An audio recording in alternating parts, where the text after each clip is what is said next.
Looks like we got a new friend!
Looks like we got a new friend!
Oh, hi everyone. I have a cat on my face. Welcome to the show. Uh, guys, welcome to chat. Welcome everyone. Glad to see you all.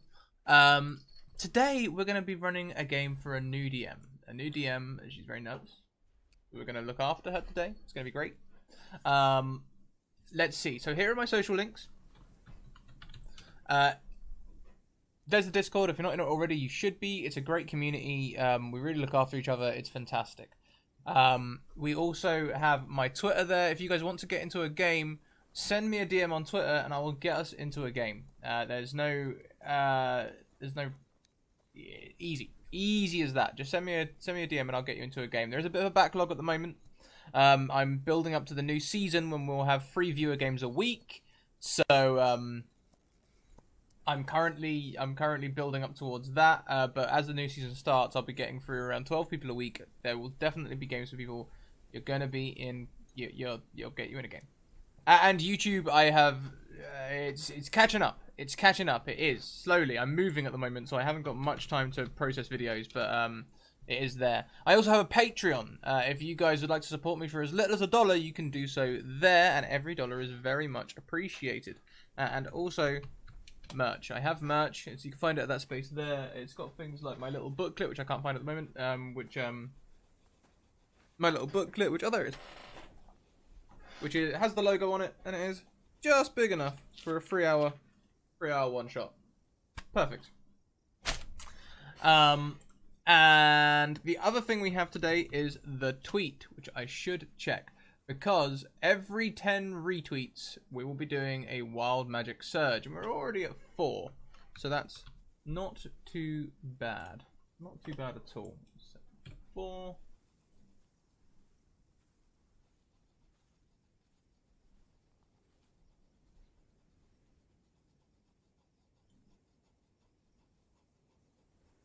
Cool. Well, I think without much further ado, let's go and get our players for today.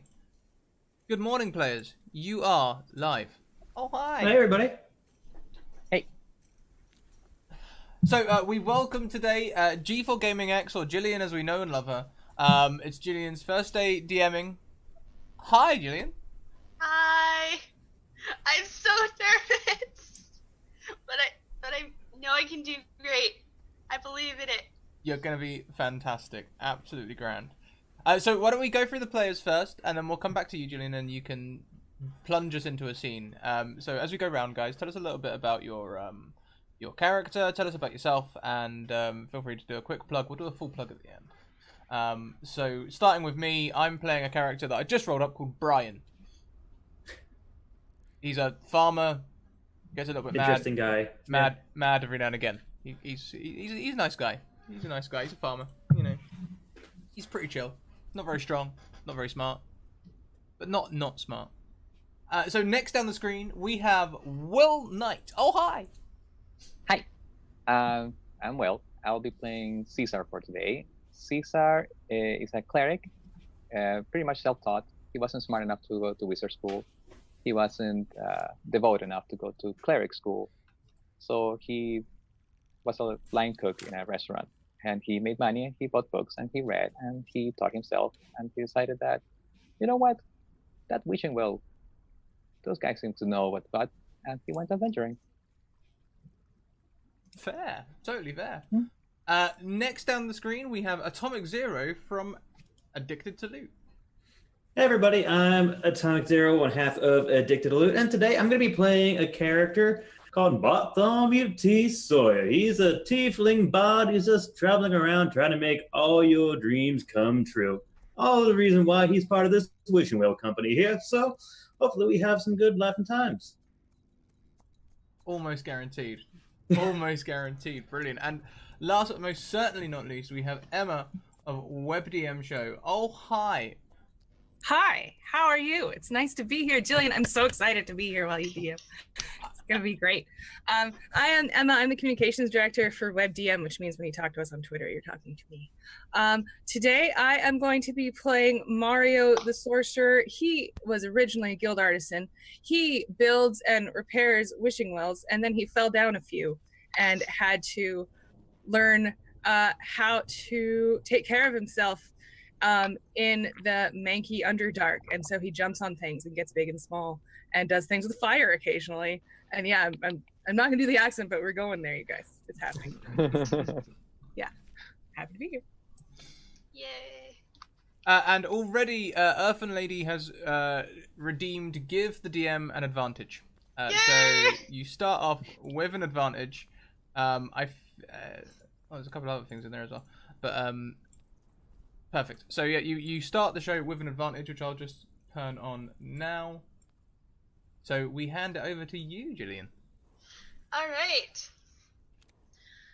Okay. So there's a small town known as the Town of Ironforge.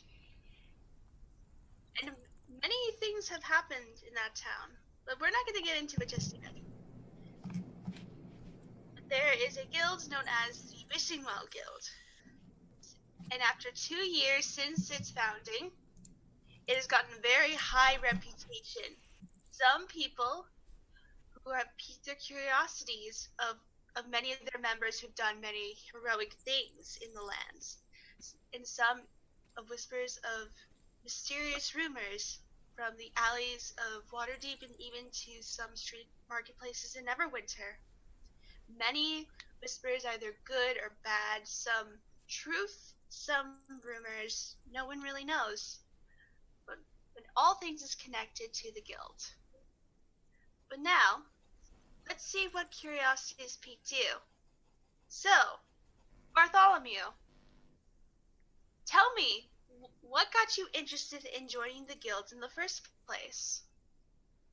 Well, you see, I was just going around these here parts, just going around from tavern to tavern, spreading on laughs and smiles, and one day I just heard about this wishing well, and you know what? I try to make everyone out there have a great day, and isn't that the best wish of all? So I figured, you know what? I might as well just join this here guild and just see what kind of adventures I can spread. Alright, so you've heard about the guild through whispers and all the taverns you've been through. You thought that your usefulness in making people smile and helping others would be very useful for the guild, so you decided to go to the town of Ironforge to join the guild. Alright then, Caesar, tell me, how have you heard about this guild? I probably would have heard it from all the clients in the restaurant that I used to work in. I've read many books, and I decided that if I wanted answers to more questions, deeper questions, I needed to go somewhere where people like-minded would search for them as well. I see. So from whispers and desire for knowledge, you decide to go to the guild to receive answers to your questions. And let's go to Brian. What got you so interested in joining this guild? Well, I was born and raised here, and I want to try and figure out what's going on with all these people coming around here with all these fancy looking weapons and clothes and stuff. So I figured, well, I've been a farmer for years, mainly just a farm hand. I don't own a farm or anything. Maybe if I go and join the guild, I can go and get me some money. And I can build myself a farm. All right. So for your desire to know what adventuring is and for fortune to build yourself more farms, you decide to pack everything up and head down to Ironforge to join this guild. Darn tootin'. And then finally, Mario, what has gotten you to join this guild? Honestly, it's like I didn't even have a choice. I've been building these wells this whole time, and ever since I started, some horrible things have happened. First time, my girlfriend Peaches got dragged down there, then my brother Luigi, and then somebody took my horse Yoshi. And I want to make sure this doesn't happen to anybody else. It's the least I can do. Alright, to prevent any more of these mysterious incidences from happening ever again, you have decided to join this guild to prevent it from happening to others. And now let us set the scene. All the four of you are just are sitting in the tavern part of the guild, this grand beautiful room, high ceilings, drapes pulling off the ceiling to the side of the walls, everybody bustling with different weapons and armors, people laughing and drinking, some of the ladies serving drinks, and you see the half-orc in the back cooking up something very delicious as usual. So the four of you have been part of this guild for a couple of months now, and you've been tasked with doing some small jobs that have been assigned to you, which have been kind of not so adventurous as you thought it'd be. Anytime you would ask when you would be able to do some bigger tasks, everyone would tell you that you just have to wait till they see that you're ready for it. Now,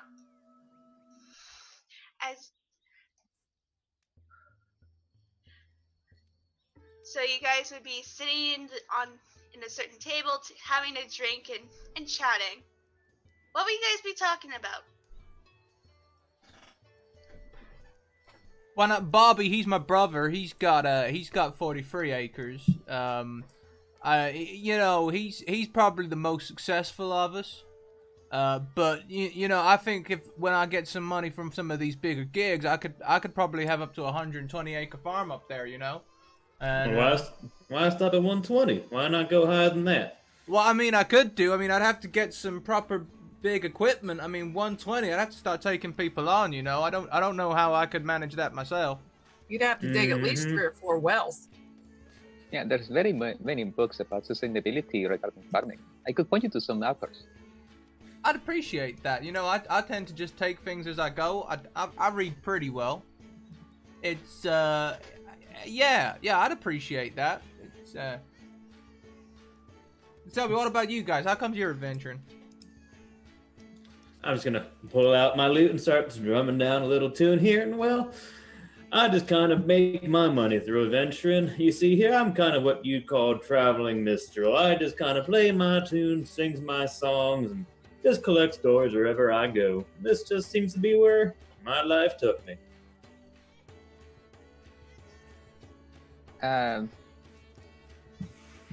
I just like figuring things out. There's questions everywhere when you know where to look. One of them led me here. Well, God's bless you, Someone's got to be out there solving them problems. And you know what, Bartholomew, you play that little lute there. You play that real good.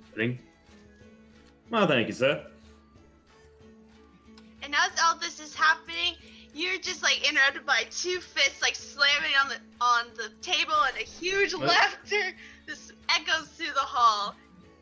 And there you see this dwarven male with beautiful red hair and just sparkling blue eyes, just like full of energy, just laughing. And you know this guy as Oscar. He is the second in command of the guild. He's a very positive figure, as you know from your couple of months spending here at the guild. He goes, ha ha ha ha! I seem to have found you for. The guild mistress wants to see you. She says you might be ready for a big one. Hope you're ready for it. I hope so as well. I'm gonna pull a comb from the front of my breeches, and I'm gonna push my hair back between my horns. I'm a tiefling, so I'm brushing my hair back. Make myself look real smart. Okay, let's do this. I think I'm ready. I Get like the it. handlebar going. Let's go. And Oscar guides you up to the guild mistress office, and he opens the door to let you guys through in. And as you enter, you see this extravagant office full of items on shelves. The desk is a beautiful, well-crafted wood desk. It's very gorgeous. And you see here sitting, reading a book, is this beautiful tiefling woman who has long blue hair and silver eyes. And she's looking at this book very intently. And then as the door closes behind you, she closes the book and looks at you and goes, "Ah, I see that you arrived. Your task has been very impressive for the guild, so I have decided to see if you are ready for the bigger task at hand. Do you think you are ready for this?" Put my foot on a stool, so I've got the one leg up pose, hands in my over shoulder. Now, I was born ready. I think anything that you need doing, I can do. I am ready. I've been waiting for this. I am ready. I am ready. Hands on hips. I don't think I could say it any better than Brian right here. Mario doesn't say anything, but he goes like this. I just pointed at everybody. What everybody said seems to be a consensus. We have surpassed 10 retweets. Could you please assign us a number, Jillian, and get us to randomly select someone? Okay. Alright, so let's go. 1, 2, 4. Okay. I'm gonna So this will be for Brian. For Brian, brilliant. So I will roll. I think we're on 421 still. There might be some more, but I haven't updated it yet. So this is from our own Wild Magic Surge table, which you can find in the You're Discord gonna love my list then. under the suggestion box tab. If you guys want to add to it, you can do. And 11, low numbers. Ooh. I have gained the ability to hold my breath for extended periods of time. Ooh, that's pretty cool. There you go. That could That's be quite probably useful. very useful actually. in the farm. Yeah, that could be quite useful. Gotta keep that in mind. Alright, so as all this is happening, the guild mistress goes to her desk and pulls out a drawer, and out of it comes a parchment. And she puts it on her desk and just wants you guys to read it. Will you guys read the parchment? If nobody else is moving forward, Cesar will move up, grab the parchment, and begin to read. Alright, so in the parchment, it says that it is a request for the guild from Mayor Harold of Miresfield. And in it it describes that they are having issues of mischief with the local goblin tribe that is there, that is vandalizing their carriages and all that, but it hasn't gone to higher risks. So they have asked the guild to bring out some members to help with the eviction of the goblin tribe according to their treaty. And if there's anything else they can help with, it would be very much appreciated, and they would be paid. So as I finish reading, I say, from Miresfield, they want us to go and deal with some of their goblin problems. Some sort of carriages having some attacks or something missing. Mayor Harold requests for the assistance of the guild. Is this what we are supposed to do? Yes, this is what you are supposed to do. You are being requested to go to the town of Miresfield. It is a farming town which has been doing very well recently. I would suggest you go see the mayor. Once you show him your identity cards, he will know that you are from the guild, and he'll be happy to help you with anything you need. And for people who do not know, that you guys, once you enter the guild, have been given these special identity cards. They will identify to everybody who asks for them to know that you are officially from the guild. And they also count as a very custom-made magical item. So, as a bonus action, you can use it to get a special wild magic surge. And you can only use it once per short rest. Very nice. I thought I would let you guys know about that. And also for the other people to know about it. Cool. Okay, so one Wild Magic Surge per short rest or a long rest? Once per short rest. Short rest. It's a bonus action. And it's under a bronze magic card, as I call it. And she also says that I also will be providing you some provisions, some rations, two potions of healing. They should be helpful on your quest in case you run into any trouble. Now go on your adventure, and remember our motto. Whatever problem you may have, the wishing well can make your wish come true. And as she says that, the door behind you opens, and you guys leave her office, and the door closes behind you. And you see Oscar there just clapping for you, just going, "Congratulations! Got your first big assignment! You gotta do us proud there!" It's very interesting. Yeah, little green men. Usually see them running around the field late at night. This will be the first time touching them at first. I've seen some green men in the tavern as well. After a few cups, everybody starts turning green. Now, I feel personally attacked by that remark. I just because I like to have a few drinks and then sometimes I get a little ill. You know, no, my friend, you hold your liquor like with the best of them. Nothing to do with well, you. that's very much appreciated. Okay, for a second I thought you were talking about last Tuesday when I drank all that special rum and I started throwing up everywhere, and Yeah. that was a special scenario. That doesn't happen every night. This happens every night.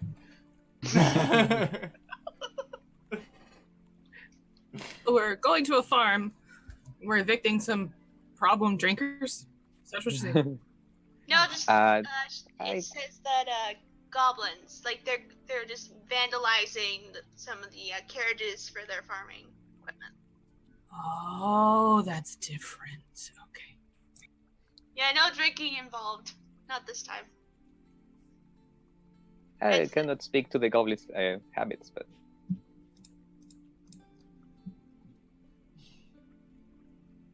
Well, okay. I mean, I just need to get my stuff. He's gonna go to his locker and take a pitchfork out of the locker, which is his only weapon. Just gonna close it up. And like, oh, well, okay, let's go. I'm ready. Alright, so everyone's gonna be setting out on this adventure? Mario packs everything into his toadstool hat. very on brand. That is indeed very much on brand. So, were you going to say something? Okay. All good. Alright, so the journey itself takes about a day and a half. It's not that bad. And as you enter the town itself, you can see that this town is bustling. There's like a few houses that are under construction, which would probably mean that it's pretty much they're expanding the town a bit, letting more people in.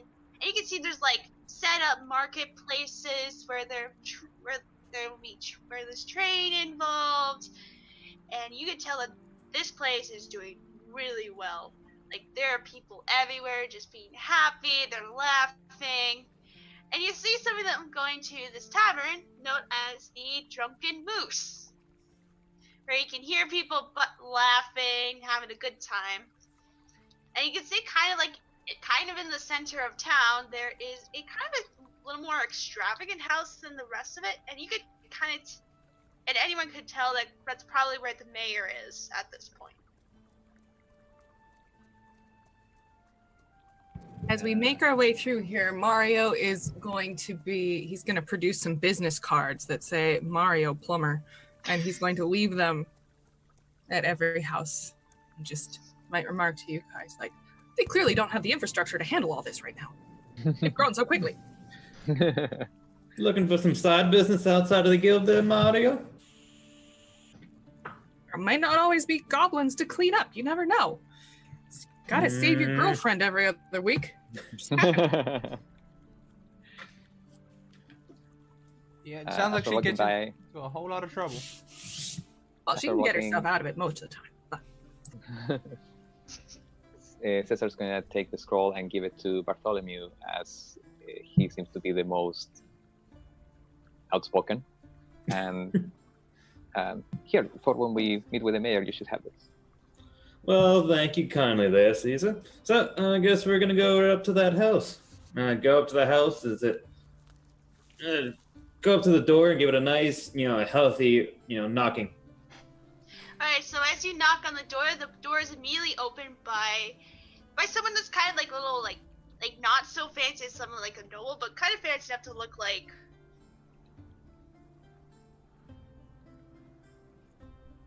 Oh, I think we've frozen. Yeah, at least I think she might have. Yeah. Yeah. The suspense, it's killing me. Yeah, okay, so the door opens and the person there's stock still. It's an ambush! I do not have the spells to take care of this poor person that seems to be frozen. What do I have? I can heal her. I could... Found her. Welcome back. Oh, you're Hi recovered. again. You're okay. I'm okay. Internet's just being weird. I'll be fine. So the door was just opening. Yeah, Yeah, the the door door- is opening, and you see a secretary, a male human secretary, kind of like he kind of looks like he's kind of dressed up like more fancily, but not like something as a noble. And he goes, "May I help you? Do you have any business with the mayor today?" Well, howdy there, sir. I hope you're having a very, very great day right now here. And my name is Bartholomew, and me and my compatriots behind me are with the Wishing Well Guild. We got ourselves a letter right here to take care of your goblin problems. They said to talk to the mayor. Oh, I see. May I see your cards, please? Well, of course, sir, and I present mine. He looks at all of them intensely and goes, "All right, they look legit. I'll let you guys in for a moment, just please." And he opens the door, and you kind of see like there's a bit of like a little waiting room there, and he says, "Please wait right here. I'll tell the mayor that the guild has arrived." And he just goes into the room, opens the door, and closes it behind you, leaving you alone. And about 2 minutes later, he pops back out and says, "All right, he's ready to go see you. And good luck." Thank you kindly. Alright.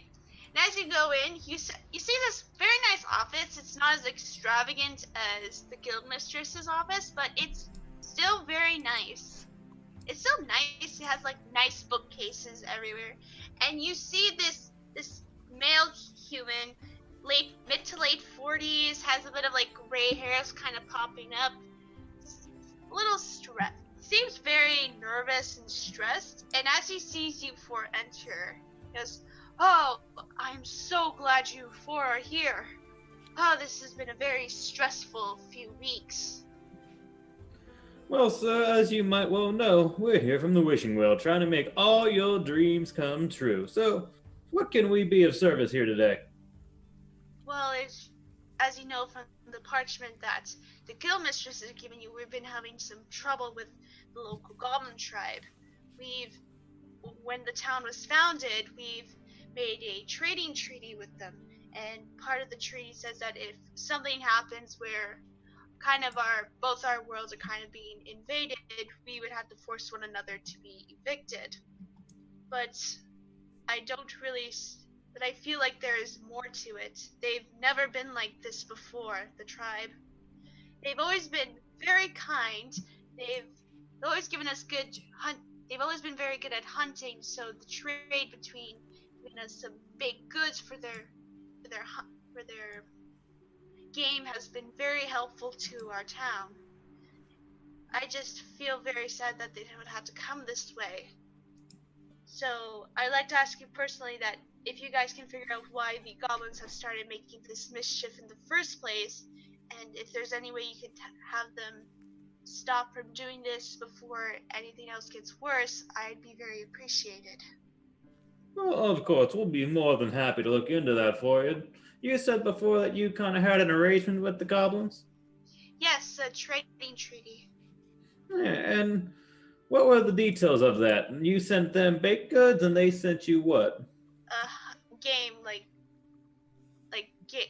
foxes, foxes, deer, everything in the wild. We do have able hunters, but the goblins have been very more swift into getting their game. And have you been sending your baked goods in, or have you been missing any deliveries here? No, we haven't been missing any deliveries recently.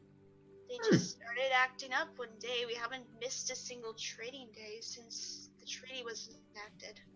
So Have the goblins delivered on time? Yes, they have. It's just that lately they've been very rowdy and angry. Like I feel like something must have happened, but maybe something happened. I don't really know. Oh, where might we find these goblins? Well, their tribe is about 2 hours away from town, but I can tell you right now that they've been attacking sometimes at night. You could try finding them there when they try and vandalize some of us to figure out what's happening and make things easier. Well, I mean, does anyone... It seems like your people know the way to the goblin tribe. Would one of them be able to point us in the right direction? I would say Farmer Farmer Brown might be able to. He's been one of our main supply traders and helping us out. Plus, he owns one of the bigger wheat farms in the area. Yeah, I know Farmer Brown. We used to hang out way back. I'll go and speak to him. Alright, that's good. But I just hope that we can find some way of getting to this without evicting the Goblin tribe. That would be, if you can find an alternative solution, me and the town would be very grateful to that. I'm just gonna take out a nice piece of parchment and write down. Do everything to prevent eviction. Alrighty, this. We'll try our very best to take care of this here problem in the way that you wish. Alright, I very much appreciate that. I thank you.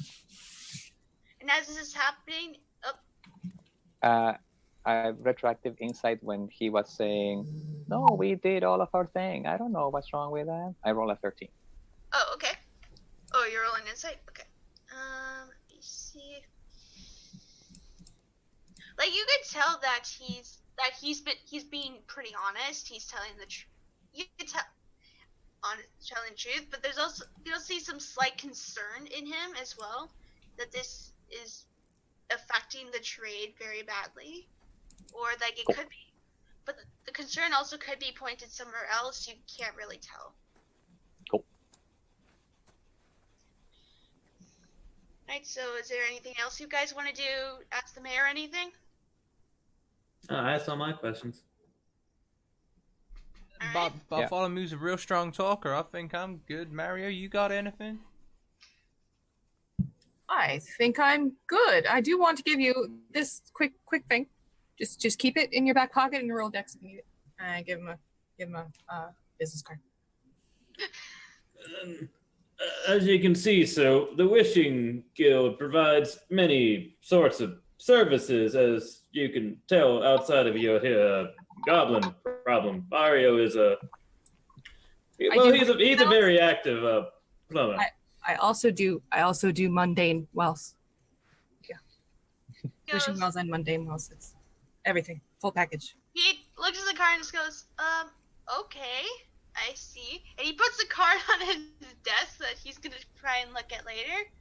So is that everything you guys want to do at the mayor? Yeah, I think so. Alright, so as you guys start to exit the mayor's office, tell that you got here around like early evening-ish, kind of, and you can kind of it's starting to get a little dark outside at this point. Like, you kind of see that people are putting are lighting the lamp post outside. You can tell some of the guards that were on the day shift are going home for the night or going out for drinks before they head home.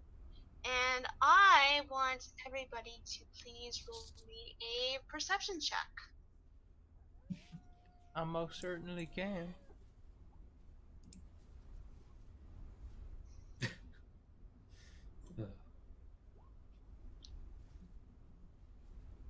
I think me and Brian are caught up in one heck of a conversation. Mario too.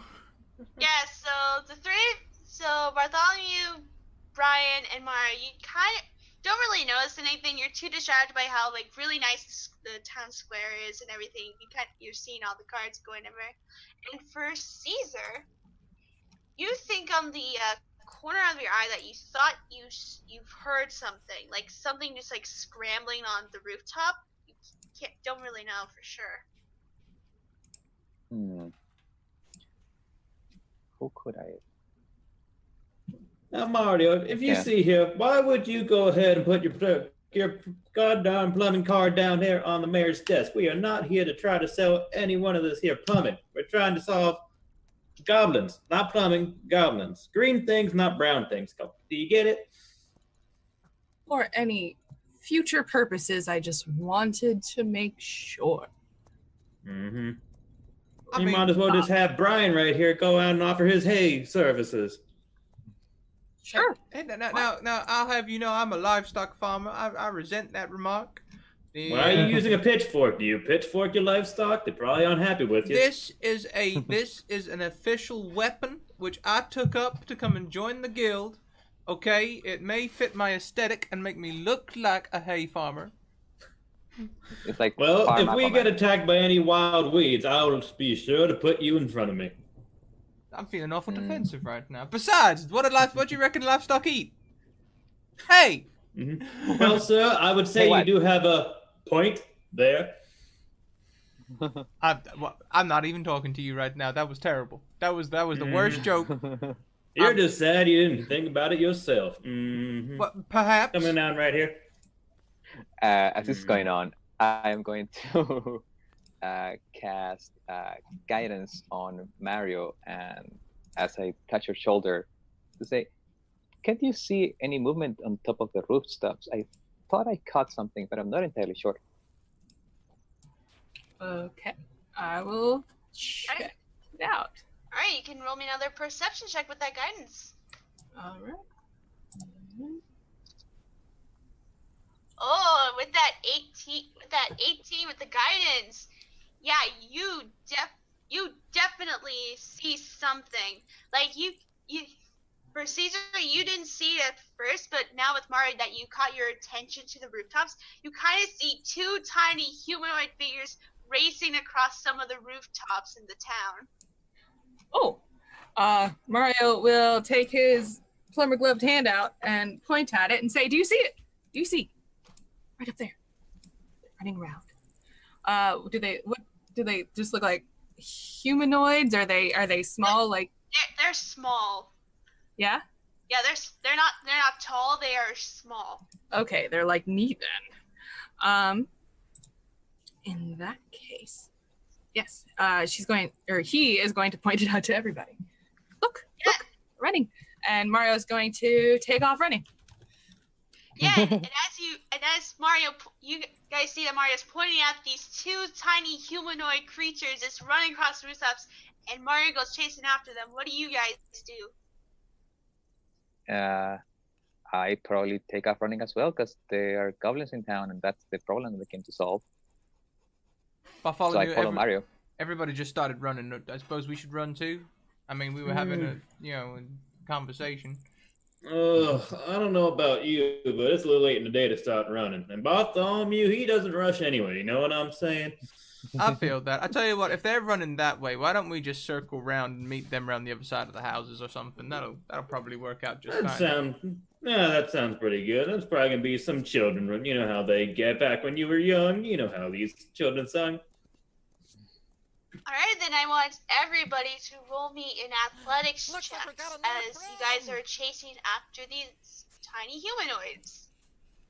Tiny humanoids who are not suspicious at all. Athletics? Cool. Yep, that's it. Athletics. Okay.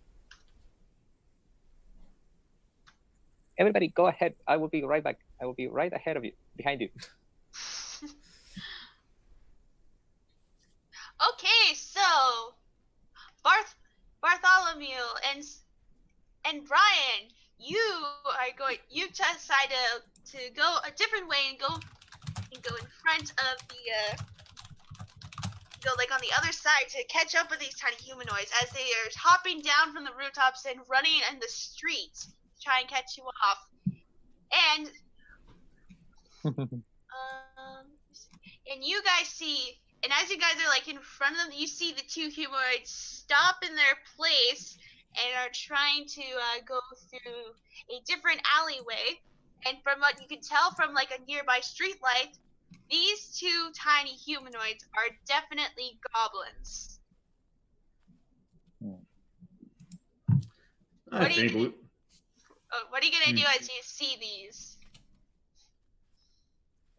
You said they're up on a roof, or like how far away from them? How far away? You actually blocked them. They just got down from the roof, so they're in the street, and you just block them off from on the exit. Whoa there, my fine gentleman. We were hoping to have a little word with you before you go running off hibbly-dibbly. Okay, Can you roll me a persuasion check, please? Sure. Let's just see how this one goes. 23. Oh yeah, so just they're kind of like rallying you, and one of them just like looks at the two of you since you're both tieflings and just goes, "You're not farmer human. No, but he farm a tiefling. Is that close enough? Where is stone? I mean, there's a stone right here. Pick one off the ground. There's another one right here. We have many stones to offer you. I'm sure we could find better ones. He just does not look very happy with you at that comment. He goes, green stone, human stole. Brian, do you know of any green stones? I do not, but I think we found ourselves a problem. See, they ain't nothing to do with delivery. Sounds like you're a victim of a thievery. Is that right there, little fella? Yeah, he nods and he says, human stole sacred stone. Well, now you're gonna have to help us out here. You see, I understand that we probably humans all look very similar, but we're all different genders and races and all sorts. Do you have any describing words that you can use about the people that stole the song? Did you see them? How do you know it was the humans? Human stole. Thief look like human. Boy human. A boy human? Now, like, do you mean like a young boy or do you mean like a man? He kind of like looks this like does like this and just like trying to describe, and he kind of like goes like in the center, like so it's kind of like between a boy human and a man human. So we have a question mark on that. Okay, Brad, if you want to continue questioning the witnesses. I shall indeed. But first of all, me and you, Bartholomew, we both need to roll a D421. D421? Thank you very much, Isriva, for that donation. Alright, so I'm gonna do the same thing. D421. And it's your turn, Scratch. Oh, no, we both get one. He's singled us out, the two of us. My bad. That's all good. That's 352. Let's see. I've lost Oh my boy, the big ones are usually the better. So on a 71, which is me, target can now see perfectly at night but poorly during the daytime. Fitting. Super useful for a farmer. Yeah. Especially Daylight livestock savings. farmer, I'll find them sheep all right. 352, target must stop everything and give an hour's praise to Pelor. Out of that moment, I drop my scroll and my pen, and I take out my lute, and I start singing the praises of Pelor. Yeah, like as this is all happening, Caesar and Mario catch up to you guys, and as the goblins are looking, they're just slightly confused at this tiefling that has just started going down on their knees and just going, praise Pelor! Oh my darling, oh my darling, oh my darling Pelor. Oh, and the goblins start joining in? Now, would you cut that out? I'm supposed to be asking you questions. We're looking for a medium. God damn it.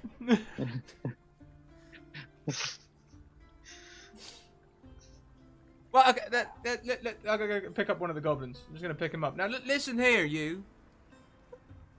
Can you tell me about the stone? Green stone! Big green stone! Human stole it! Why is it important to you? It's important because it belongs to our god! You have a goblin god? Is it Pelor? Oh, Pelor. Yes! Goblins have gods too! Yeah, it just looks Are very we annoyed that you question his religion. are we there yet? Do we Fair arrive? warning. Yeah, you guys have already arrived. You're just like seeing just like Bartholomew just on his knee just praising Pelor with his salutes. I am going to ignore that, and I'm going to approach the little goblin. And as I'm thinking if I should cast silence, I will ask, "What is this stone you speak of? Does it have any properties other than your faith?" No, it just stone. No, nothing else. When was it taken? And the goblin just thinks for a second and goes, 2 weeks ago, according to human calendar.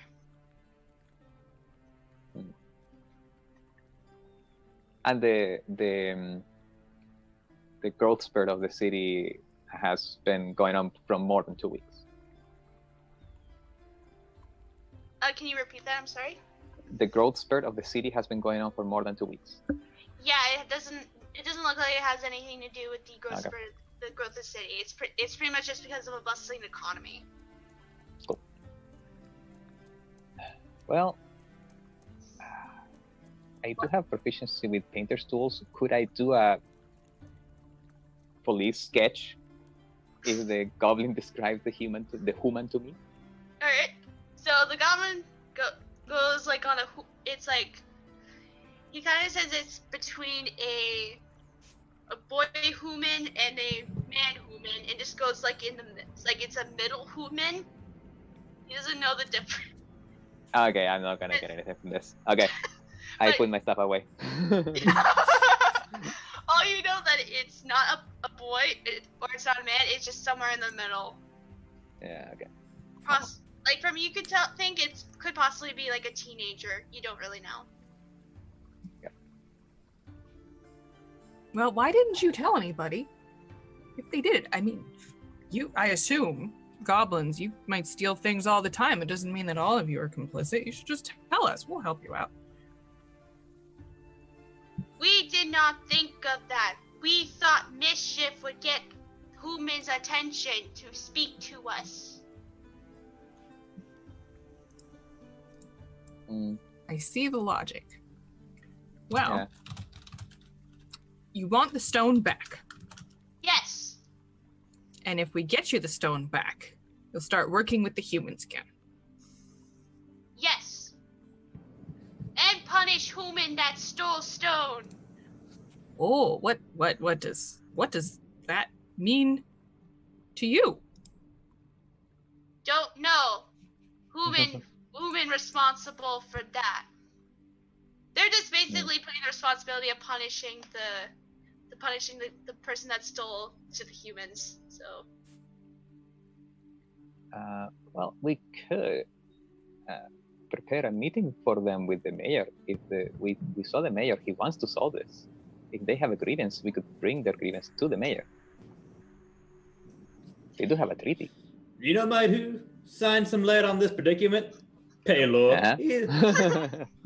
and as this is going on, you start hearing some commotion going on. Like you hear the guards just running.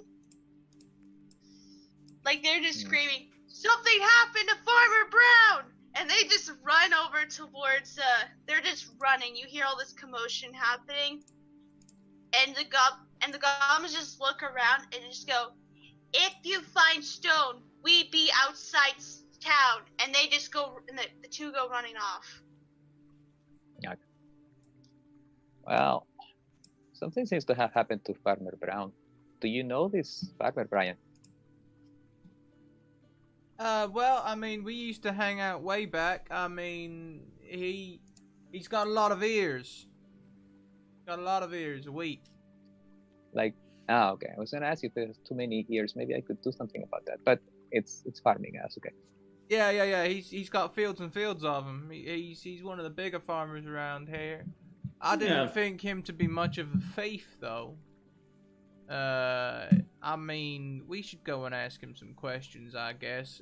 You know what he likes? He likes that apple scrumpy. We should get him some of that. We should go and, I mean, is there a still around here? We can just knock some up real quick. Not in your like closer vicinity. No. I mean, we just gotta find someone's backyard shed. There's bound to be a still out there. Mario produces a small vial of alcohol from under his hat. You sneaky little devil, you. How long have you had that under there? What do you keep under your hat? Well, I don't wear much of a hat. Hair, I guess. Oh, there you go. Maybe you should try. It's useful. Anyway, Mario has a big drink and doesn't offer it to anybody else. All right, so you guys are heading over to where the guards are going. Yeah, I'll be leading Bartholomew and talking to him about the Pelor. Yes, very good. Yeah, as we're traveling, I'm playing my lute and just trying to be like, you know who's good at traveling? Paylor. Oh, we should probably worship him as we move along right here. Do you think we need to give a minute? Like, I feel like I don't know. I feel like Bartholomew's sitting in the corner over there, losing his religion right now. He seems to be praising Paylor all of a sudden. Do you need a minute, Bartholomew? I only need a minute of your time to praise the Paylor. We can walk and preach. Yeah, we'll walk and preach. That'll work. Hopefully the walk will last about an hour. It only lasts about 30 seconds. The walk lasts about 15 minutes. God damn it. Yeah. And as you guys arrive near where the guards have been running towards, and you guys can see a huge, like a big crowd of people, like near the entrance of Farmer Brown's house. Like they're just like whispering, they're just like shocked and just going, oh my goodness. And you guys just see the guards go, just like pushing the people like a little bit, just like, move out of the way, we're investigating, as all this is happening. And you kind of see like this older woman in like the corner just outside, and she's just like crying in tears for you'd have no idea why she's crying, but she's crying like very horribly. I'm not qualified to deal with this situation. Bartholomew, can you get your Paylor business done up here? Or Mario, do you reckon you could have a word? I don't. Now, Caesar, I see you as more of one of them book smart people. Are you good at talking to people? I'm not feeling very confident right now. I could go talk to her. I have a very pleasant demeanor, I have been told. I've only right now decided to praise the workings of Paylor, but, you know, someone crying always deserves a good healing. I've heard you say that before. Mm-hmm. I can speak if I need to. I'm not too accustomed to it, but sure, why not? So are you guys gonna talk to the guards, or are you gonna talk to the crying woman? I think that Brian could talk to the guards while either Mario goes with Brian or with me, or keeps an eye on Bartholomew. I'm providing background music. I go talk to the crying woman. Yeah, so does Mario. Alright, so both Caesar and Mario is just like looking at this woman, and like the couple of guards is there is like, please don't cry, it's okay, just tell it. And she's just like, she's not listening, she's just crying. She's like, I can't believe this has happened. Who would do such a thing? And she's crying, like. I go over, put my hand on her shoulder, and I cast guidance just to make her feel a little bit better. And what is happening here, ma'am? What is going on? Please talk to us. Like she just looks at you and just goes, "It's my husband." What happened?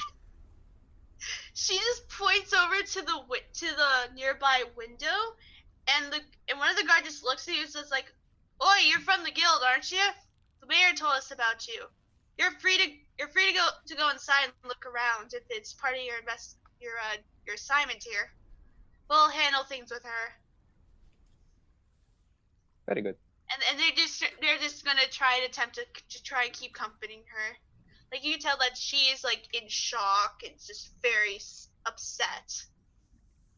Can I try one last time to cast guidance on myself and persuasion, which I have none, to try and calm her down a little bit? Yeah, you can try. Yeah, go right ahead. 14 plus.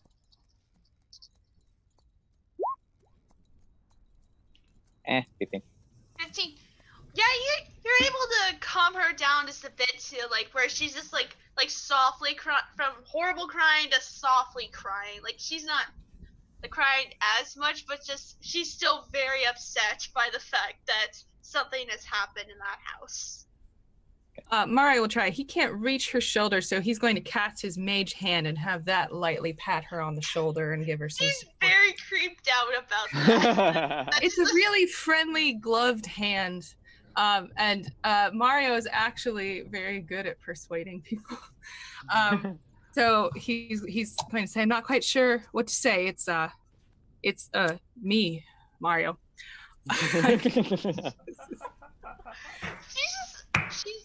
She's still softly crying, but she is just slightly uncomfortable. Oh!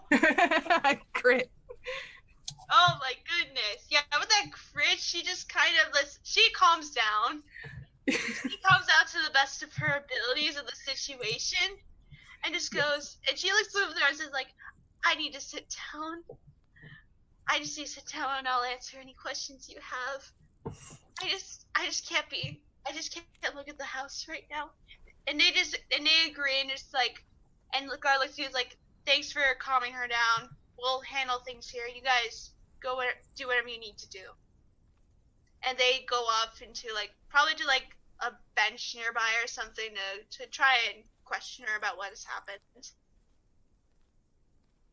happened. I'll signal over Brian and Bartholomew to come over so we can go and investigate the thing that happened. Alright, so you guys are going to the house? Mm-hmm. Yep, so as you go to enter the house, the guards pushing up the people out of the way for them to not try and look what happened, to let you guys through, because the mayoress probably told you guys who you were anyway, and knew that you were coming, so they let you guys in. And as you look inside, it is a nice quaint house. You kind of see a nice table with 3 chairs, nice tablecloth, a beautiful kitchen, nice fireplace, and you kind of see some small slight paintings everywhere. But there's kind of one trouble. Some of the walls are covered in blood, and you see the body of Farmer Brown on the floor. That escalated quickly. Yeah, we're very relieved there. Hey, nice paintings. Oh yeah, there's a corpse. Little house on the prairie, Dexter. Yep, so you see in front of you is the body of Farmer Brown. Ryan, how do you feel about this? Well, shit. Well, you get to keep your scrumpy there, Mario. I don't think he needs any, but god damn it. I mean, who done this? And he's gonna start trying to figure out why. Alright, well, if all of you are wanting to do this, you may all roll me a investigation check. Who hurt you? Do I get a disadvantage because I'm still praising the Paylor? I see you gave me disadvantage because I rolled bad. Okay. Alright, so. Oh my god! There you go. I wanna know. Alright. His friend has been struck down. Alright, so. Caesar and Bartholomew. Caesar, you're kind of distracted, like how you were just looking at some nice speller. You blood everywhere, and you're just like, oh, this. You're just kind of confused, which is which. Bartholomew, you're just looking around. You're just kind of looking at the blood, and you can't really tell for sure how long it's been there, but you think you kind of know, but you're not too sure because. Oh wait, because you're distracted because Hey guys, does this blood stain look like Paylor to you? Yeah, exactly. But Mario and Brian, as you're looking through this all the blood, you kind of see you're kind of looking, and you can tell that the cause of death was his throat was slit by something. He was definitely murdered by a dagger of some sorts. And Brian, as you are looking through the whole blood, you kind of see the windowsills a footprint of a small humanoid. Mario takes off his hat for a moment and quietly whispers, "Mamma mia." Here we go again. Here, Um, here we go again. Brian produces a pipe from his breeches, which he puts in his mouth, and he walks around going, well, you can see here that his throat was slit. And the blood trail leads over to this here window. And you can see, I'm fairly sure that there little pool of blood is footprint shaped. And it looks like a little human. I think this was a goblin. Now, stealing green stones and getting revenge, that's one thing, but murder is... You talked to them, you saw And them. also with your nat 20s, Brian, as you kind of like look at it with your little pipe, you can tell there's a little something off about these footprints. They just don't look like normal footprints. Hang on a minute, these look a little too perfect, you know? You normally when you have footprints, you only get a little bit of it, but this has got like a... This almost looks like it's been painted down. Perhaps this was a setup. Well, now I've asked so many questions, I don't know whether I'm coming or going. Yep, and also like as you guys are looking around, you can tell there's also a upstairs to the farmhouse. Would you like to look upstairs? Or would you like to keep looking around here? I think that I'm going to cast a ritual. It's going to take me 10 minutes. I'm going to try and detect magic ritually. Okay. So if you can give me just 10 minutes, I will be able to see if there's anything magical about this area. I'm not entirely sure if it's useful, but it's good to know. Well, now I'm gonna go and see if I can... I'll tell you what, you know them goblins they were saying about him having the green stone? Well, I'm gonna head upstairs and just quickly look through Farmer Brown's things and see if he's got a green stone hidden up there. I mean, no one else is in the house, right? So you guys can cover for me. If anyone comes in, you can just say I'm using the shitter or something. I'll come Alright. with Use those exact words. Well, you were I- kind of giving permission to look around the house anyway, so you're not really hiding much. Yeah, I know, but I've known this man for years. I don't want him to be Oh yeah, he's dead. Y'all need Palo in your life. Yeah, God damn it, Farmer, you stop going on and on about Paylor all the time. Don't you dare insult my Palo here. I know your friend is slain on the floor, but that ain't no reason to speak negatively of Palo. Alright, so for Caesar, as you're using detect magic, you don't really sense anything magical about anything like within the area of the house. Okay. Cool. Alright, so for Brian, as you're heading right upstairs, you see 3 doors. You see kind of like 3 doors. One is like off like down a hallway, and 2 are like kind of next to each other.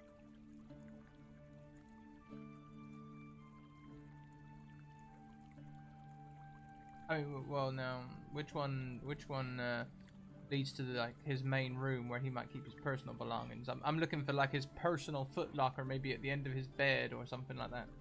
Alright, so which room are you going into? Well, I'm just gonna like maybe poke him open with my fork, the butt handle of my fork. I'm just gonna have a... Okay, so as you open like the first door that's like the nearest to you, you open it and it looks like a master bedroom, so you probably would think that this would be Father Brown's room with his wife would Yeah. sleep in. Certainly. Well, And alright, so roll me an investigation check. yes, indeed. I know Farmer Brown. I know he keeps things in the bottom of his wardrobe. I know there's probably a crawl space between these 2 floors. He's all over this place. I know him. I know nothing. Yeah, even with that, like you look around and you don't really see much. Like basic stuff that you would know that Farmer Brown would have had, like probably like a pair of shoes, just stuff, like basic stuff that's the farmer would have in the base of his wardrobe. So nothing really suspicious. I probably spend a lot of my time. I get caught up on this idea that there's a crawl space between 2 floors, so I'm going around. I'm poking all the floorboards looking for a loose one. No, not in this room. Do you want to keep investigating the other rooms in the house, or? Well, hell, I might as well. I'll go into the next room. It might as well take about an hour's worth of time doing it. Yeah, I feel like this would take like about the time that the hour is up. So, and as you're like going into the next room, you realize the door is locked. Oh, well, The door is locked. Now, what kind of lock is it? Is it like a key lock, or is it like someone's locked it from the inside? I don't want to burst in on someone if they're in the bathroom. It's a key lock. A key lock? Who puts a key lock in a farmhouse? Basically, someone that wanted their privacy. Well, I guess, but you know, you just stick a door up, you just get some hinge. Oh, okay. Well, I'll tell you what we'll do. We'll are the hinges on this side or the other side? I would say on the other side.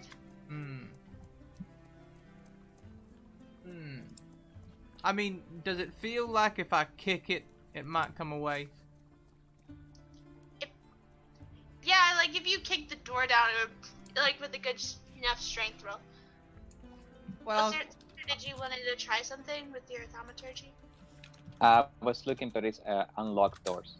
I just wanted to make sure. Oh. But if I'm there, I will put my hand on your shoulder and say, "Don't screw this up," and cast guidance. Well, thank you, Caesar. You snuck up them stairs real fast. I'll kick it. And by ninja. Alright, roll me a strength check. I'll use athletics if that's okay. Alright, yeah, that's fine. Athletics. And roll me with the, That's a 13. A mighty 13. Alright, you don't really fully kick the door down, but you kind of like jam the lock of it, so it's a little broken now, but you can kind of like push it slightly to open it. Oh hell, I'll kick it again. Okay. Alright, you kick it again, it kind of budges a little even more. Caesar, would you hold my pitchfork for a second? There you go. More Get another one. This thing's going down! Oh, god damn it. Oh, No, God. it's not. God damn it, I hurt my foot! Remember, you have guidance. Oh, but yeah, with that one, you kick it and, like, you're just, like, jam your foot, and, you're gonna take, like, a point of damage for that. Did you try the handle? I sort of did try the handle, but... And I As just you're gonna push it. push, you kind of slightly open it even more, so, like, probably one person could fit through the door at the time. Next. Mario will scurry through. He's tiny. Alright, so Mario, you scurry through this door, and you see kind of a similar room, like if you've seen Farmer Brown's room, but it kind of looks like it's for one person. Like, it's probably for, like, a son, for like, a child that Farmer Brown and the wife have. Okay. I will recast my mage hand and kind of use that to rifle through everything and try to do a decent search. Alright, roll me an investigation check. Okay. Nothing I'm good at, but we'll try. Yeah, you're just, like, looking through everything. You don't really... You're trying to look for everything suspicious. You're not really seeing much. Like, you think you might have, but you're just not too sure. You just can't really seem to figure it out. Okay. Does it seem like a teenage son, sort of? Yeah, it kind of looks like, from the looks of the room, it kind of looks like it's a teenager. Okay, cool. Well, can I try to help open the door further from where it is? Yeah, sure, you can do that. Okay. Do I need to make a check, or can I just open it? You can try and roll the athletics just to try and pull it open, to get the door open. It's not like an unlock on the inside. No, it's a key thing. Jeez. Hey! Hey! With that natural 20, you somehow figure out, like, why the door was so budged. You just fix that and just pull it open so everyone can get in. Mm-hmm. We loosened that. And then he will use the mage hand to, like, let everybody come in with a flourish. I didn't see anything. Looks like it's their child. Where would their son be?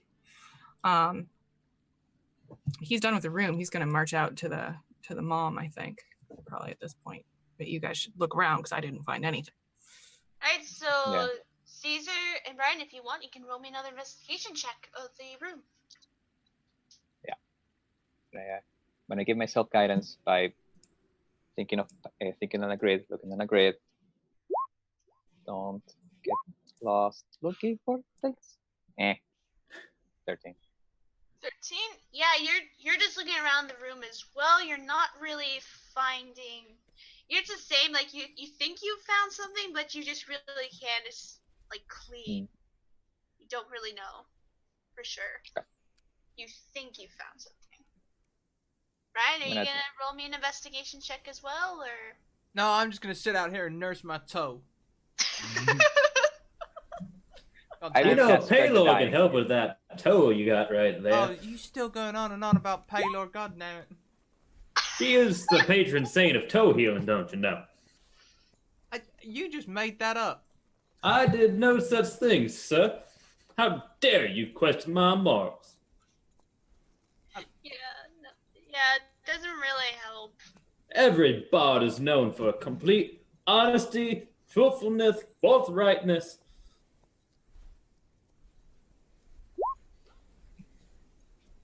I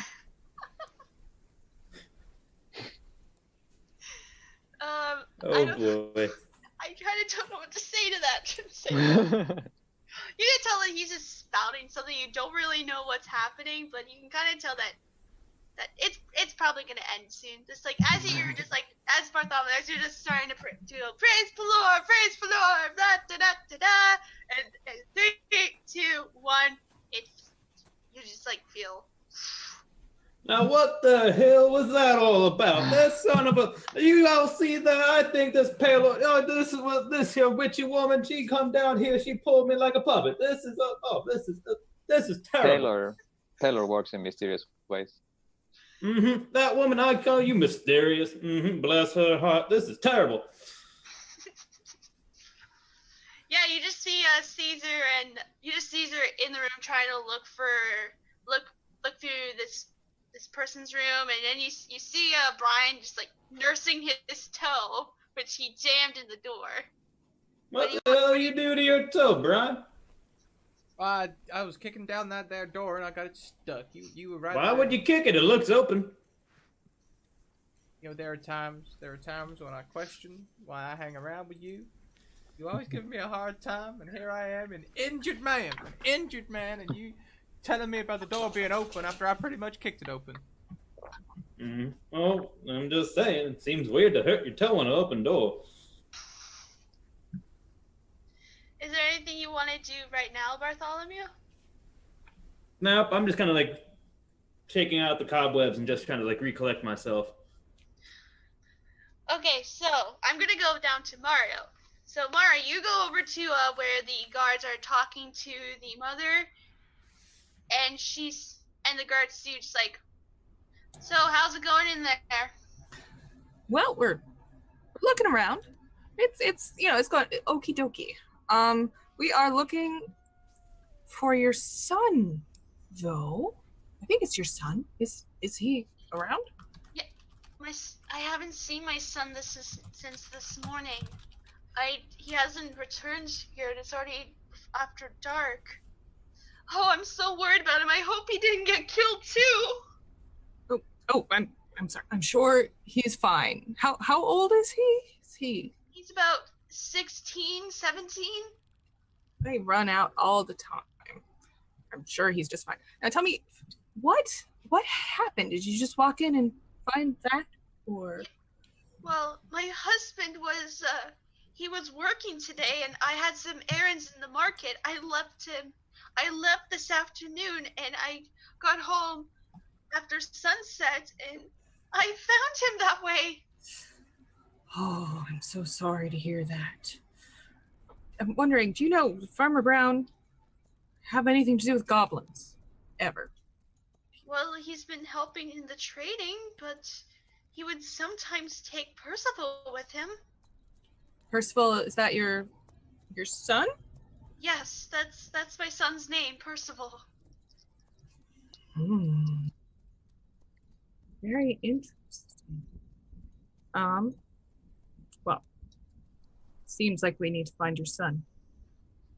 Please do. I'm so worried about him. Does he deal with the goblins outside of dealing with your father? No. Not that I know of, no. Here.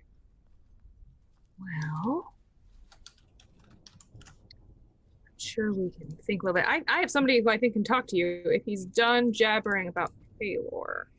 I'm gonna go get Bart. You know this terrible person? Screw Palo, screw everything she stands for. That stupid church. This is just these people. Mario, did you say something about Palo? That witchy woman. I hate this. Mario, as you're trying to head back to the house, I want you to roll me a perception check. All right.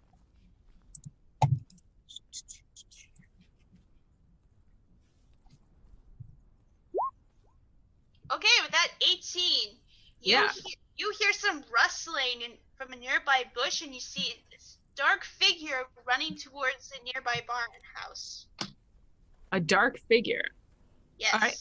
I am going to run after it, and as I do that, I am going to cast message to Bartholomew, if I can. I'm going to say something is running. You said it was towards the barn? Yeah? Yes. All right. He's going to say, help me. Something is running towards the barn. Get everybody. All right, and as you're just going, screw Polor, screw everything that person stands for, blah, blah, blah, blah, blah. You get like a voice pop in your head that says, help me. Something is running towards the barn. I need everyone's help. Just pop in your head. And you can reply if you want to. Yes, Captain. Brian, Caesar, we got some action out there in the barn. Why don't you go out there and see what's happening?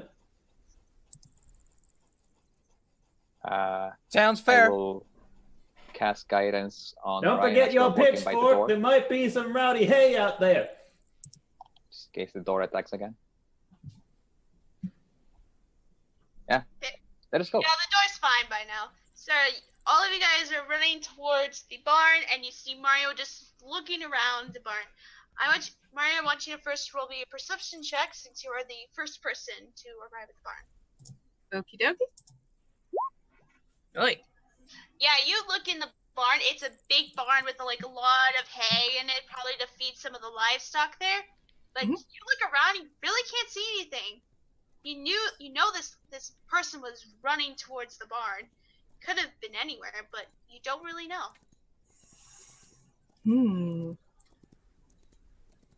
Mario's he's gonna call out. He's going to say, hello. It's me, Mario. You want to come out? And as you're saying that, this Caesar, Bartholomew, and Brian arrive at the barn. As you're going, hello, it's me, Mario. Mario, who the hell are you talking to? You talking to Palo? Listen, she got the you too? This is terrible. There's somebody in here. I saw them run. Somebody small. I feel like there's going to be a well in here, and then there's going to be a whole underwater world. I've been through it before. Well, if there's anyone in here within earshot, we're here with the Wishing Well Company. We want to say we offer you no harm. We want to help you make a wish come true today. And as you say that, Bartholomew, does an 11 hit? And 11 does not hit. Yeah, as you say that, a crossbow bolt just like goes past you as this is happening, and I would like everybody to roll me an initiative. Oh, hell no. Hey! Hey! Bartholomew is not happy about that. I am motivated. All right, so I don't really know how the list works, but how do I make a list? Well, if we don't have tokens, which I don't. No, there's no tokens. No. Okay. All right, so yeah. Bartholomew has. Yeah, it'd be me, Caesar. I can just write it down. It's fine. Yeah. B, Caesar. Yeah, then GM and Mario are tied. Okay. And So. yeah, then Brian. Okay. Okay, I'm just gonna. Alright, so first off, it'll be Bartholomew with the nat 20, then Caesar with the 21.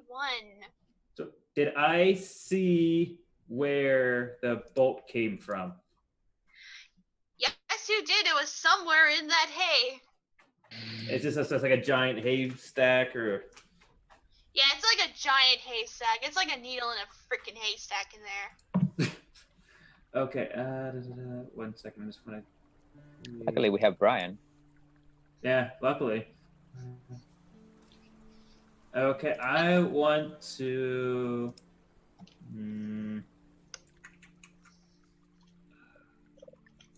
I don't really have anything better to do, so I'm gonna run up to the haystack. I'm just gonna start tearing through it, just screaming, "You come out now, you hear? This is terrible!" Alright, roll for me an attack. To move away the hay. Yeah. I'm Or okay. just because this would count as a cover. So just roll me an Okay. attack to see if there's a chance you hit the guy. I have is it improv attack? Is that just 1d20 plus? Your strength, yeah. Yeah, plus that's right. Which is not good because that's a -1. Oh, come on. Oh, it helps if I typed it correctly. That would be a 10. Yeah, so you're just like punching through the hay. You're just not getting anything. You just don't see them. Yep, that'd be my turn. I'm just cussing and tearing through it like a madman. All right, so Caesar, it's your turn. I'm gonna walk up next to Bartholomew, and as he's tossing stuff around, I'm gonna see if I can catch a glimpse and try and stick my hand in and cast Shocking Grasp. Okay, you can try and do that. So roll for me an attack. I was really hoping you're just gonna like light the hay bale on fire. I was Oh. this close. With that, that is not gonna be able to do it. As you try and just like do a shock, it kind of singes some of the hay, but it doesn't do very much, unfortunately. All right, so Okay, next that's it. up would be. The next up would be Mario. All right, Mario is going to tell his compatriots to look out for a second, and he's going to attempt to cast a chromatic orb, a fire. Oh. Okay, Okay. so roll for me an attack. All right, this is a ranged touch attack. I have a +5. Ooh, I think that's gonna hit. All right, so 3d8. Oh yeah, that's. Oh yeah, so as you hit with your chromatic orb, you see that 16. 16. Okay, you see like kind of the hay starting to burn up, and you're going hide, as you see not only one but two thugs in the hay just like burning up, like hide. As they both have taken 16 points of fire damage. Are these human? Are these like humanoid thugs? Oh yeah, Goblin they are thugs? humanoid. They are definitely humanoid. Okay. Now it is one of the thugs' turn. This guy's not very happy with you. One of the guys not very happy with Mario right now is now going to go up and attack with a multi-attack.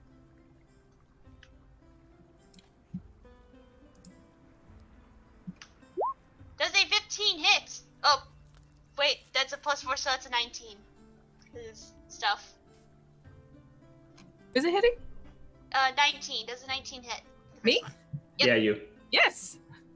Ouch. All right. It's a you. Alright, so first one, you take 7 points of bludgeoning damage, and then for the next one, I did it again. Does a 14 hit? It just hits, yes. Okay.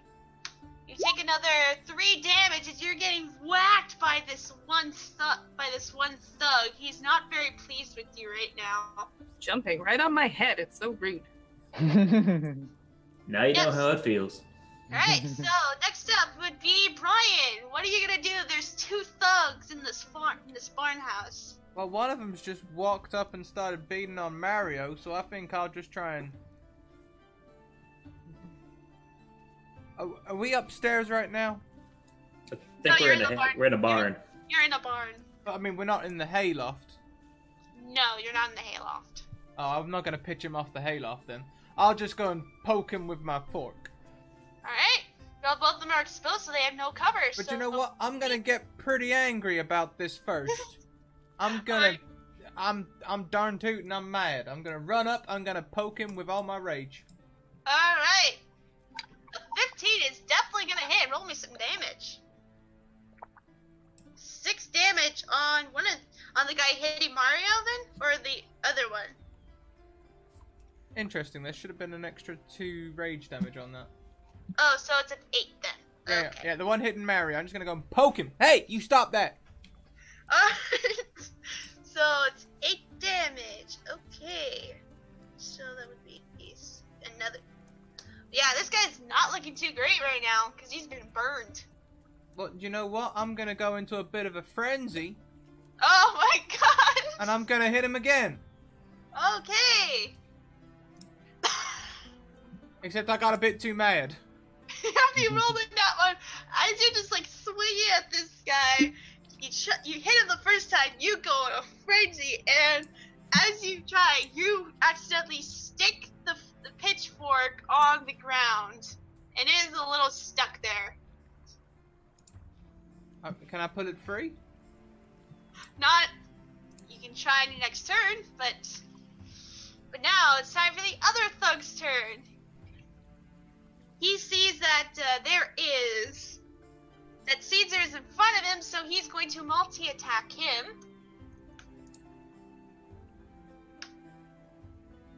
I'm guessing a 10 does not hit.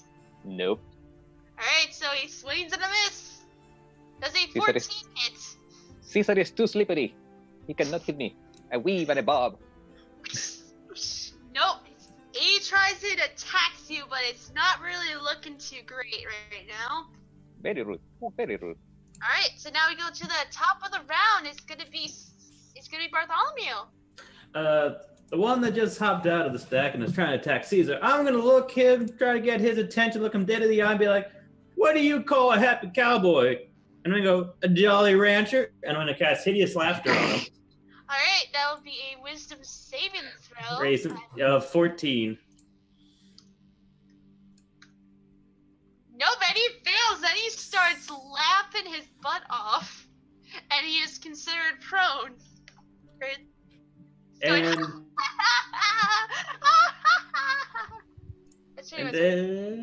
And then I'm gonna call out, "Hey Brian, why don't you hit him with your best shot and give him a 1d6 bardic inspiration?"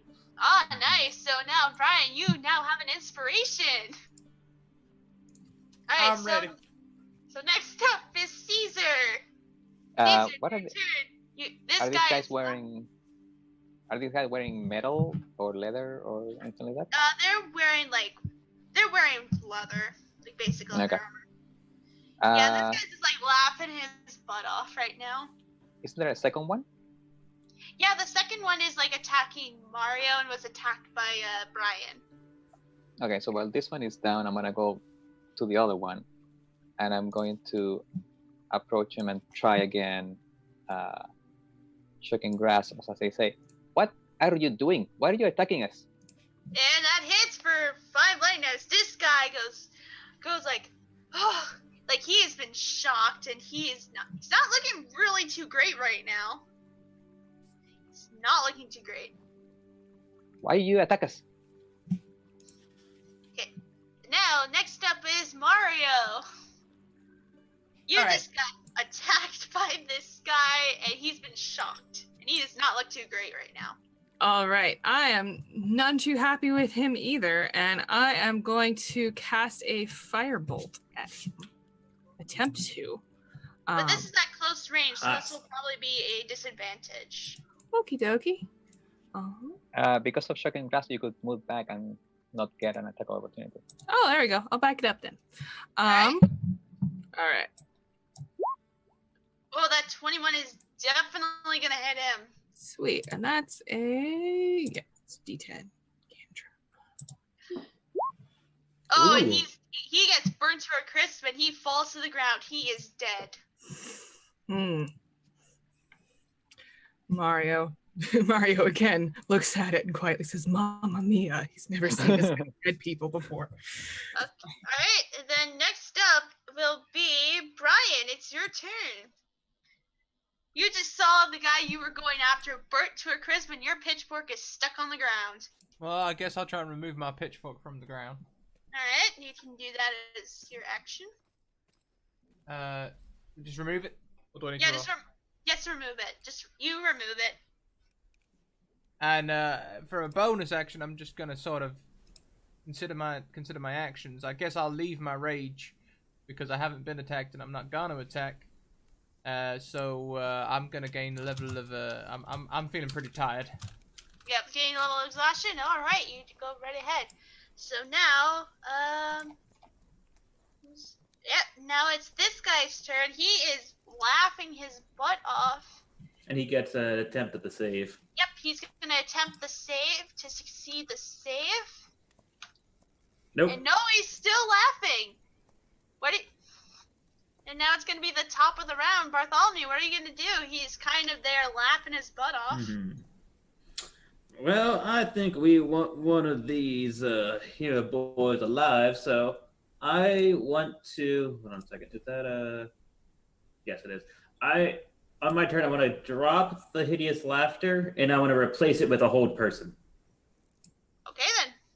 Alright, you do that, and I'm gonna roll another wisdom save for that. He failed and he's just stuck there. He's just like, he gets out of the laughter and he tries to go at you, but he just like,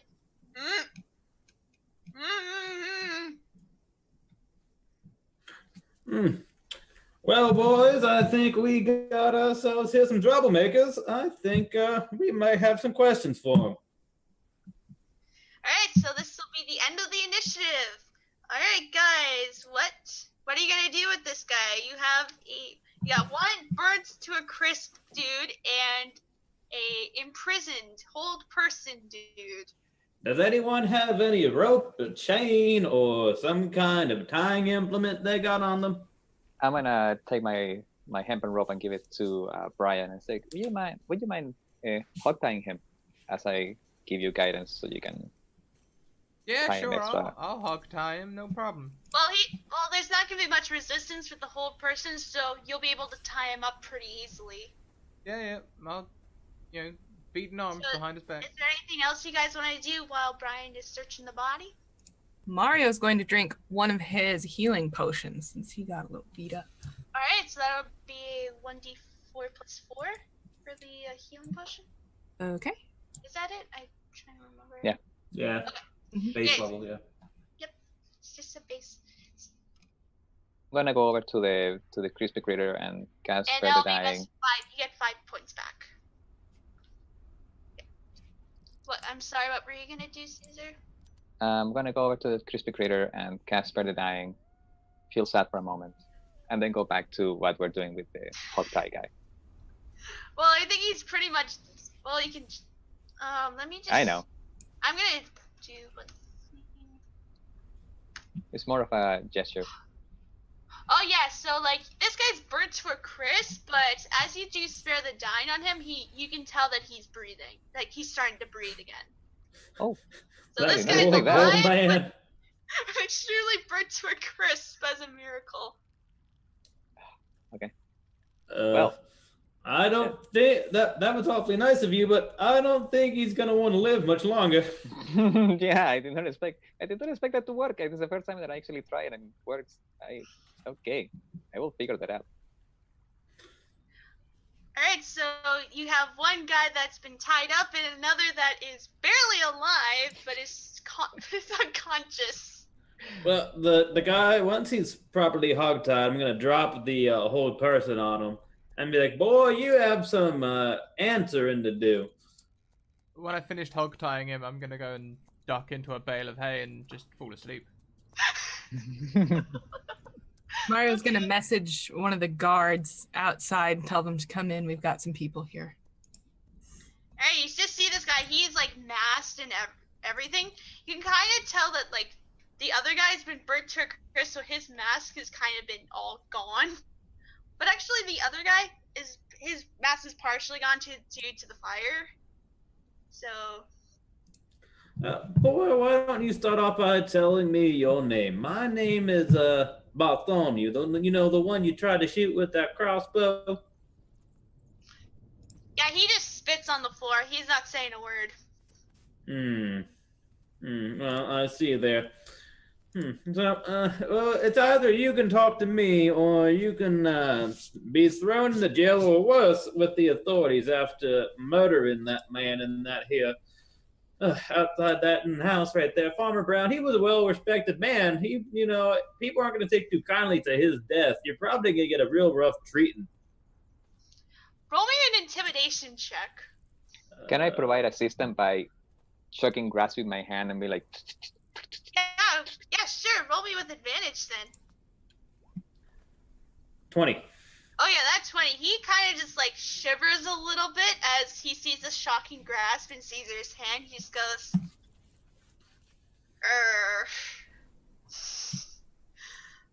It's just like I have Go on. no regrets. I've done everything for my ladyship. Ladyship. Okay. And who would this ladyship be? I ain't telling you. I was afraid of that.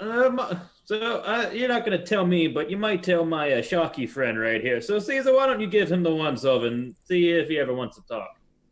I'm gonna put my hand on his chest as chucking grass is going, but I deactivate it before I touch him and use thaumaturgy to start tremoring around him. My eyes turn blue to try and. So, Caesar, I want you to roll me an Arcana check for me first.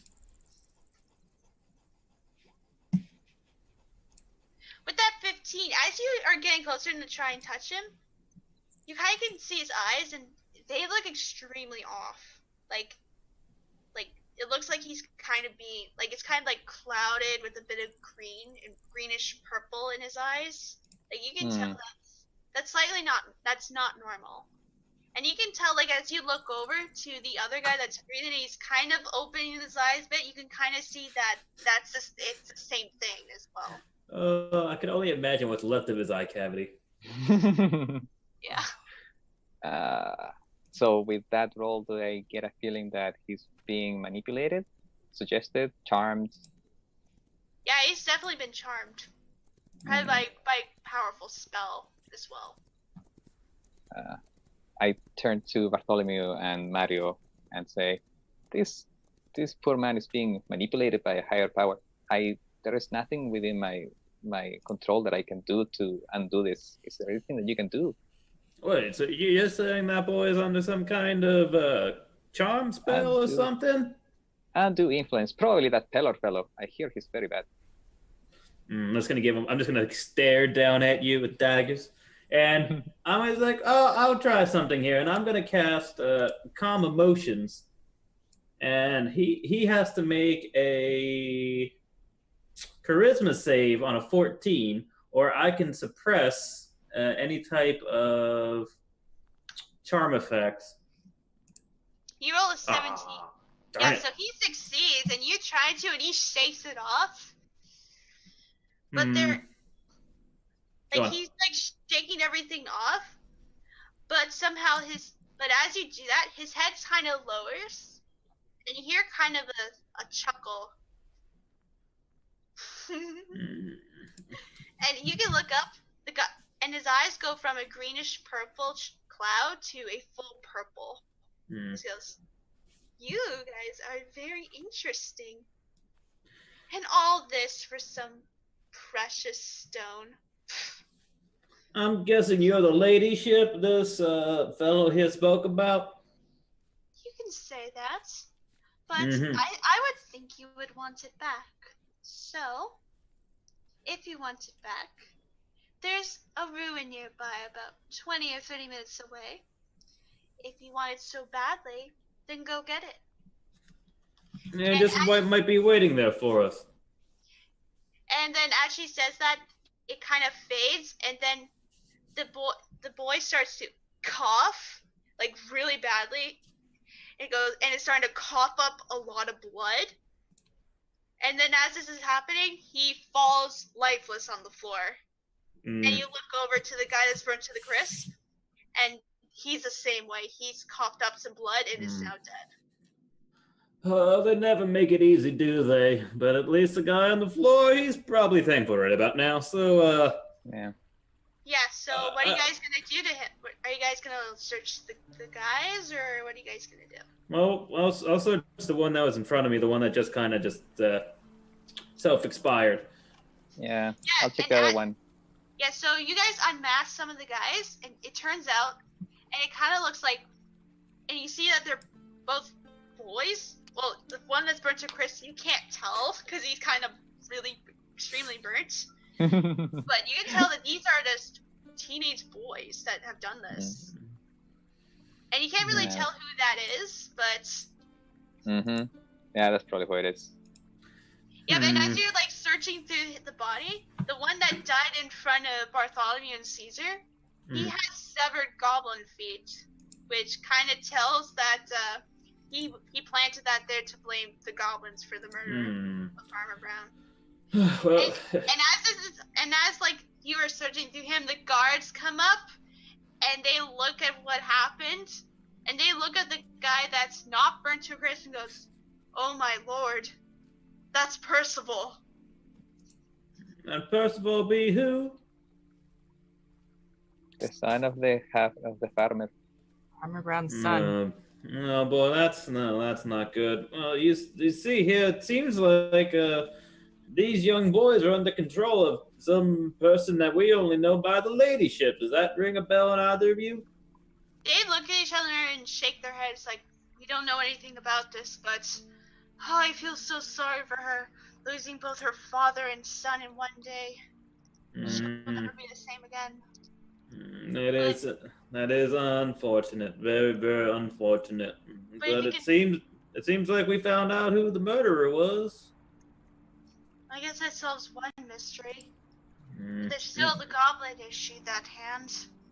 Yeah, well, don't you trouble yourselves. That's what we're here for. So we'll take care of that pesky goblin trouble. If you just want to, take care of these bodies and the mother and widow out there, that would be greatly appreciated.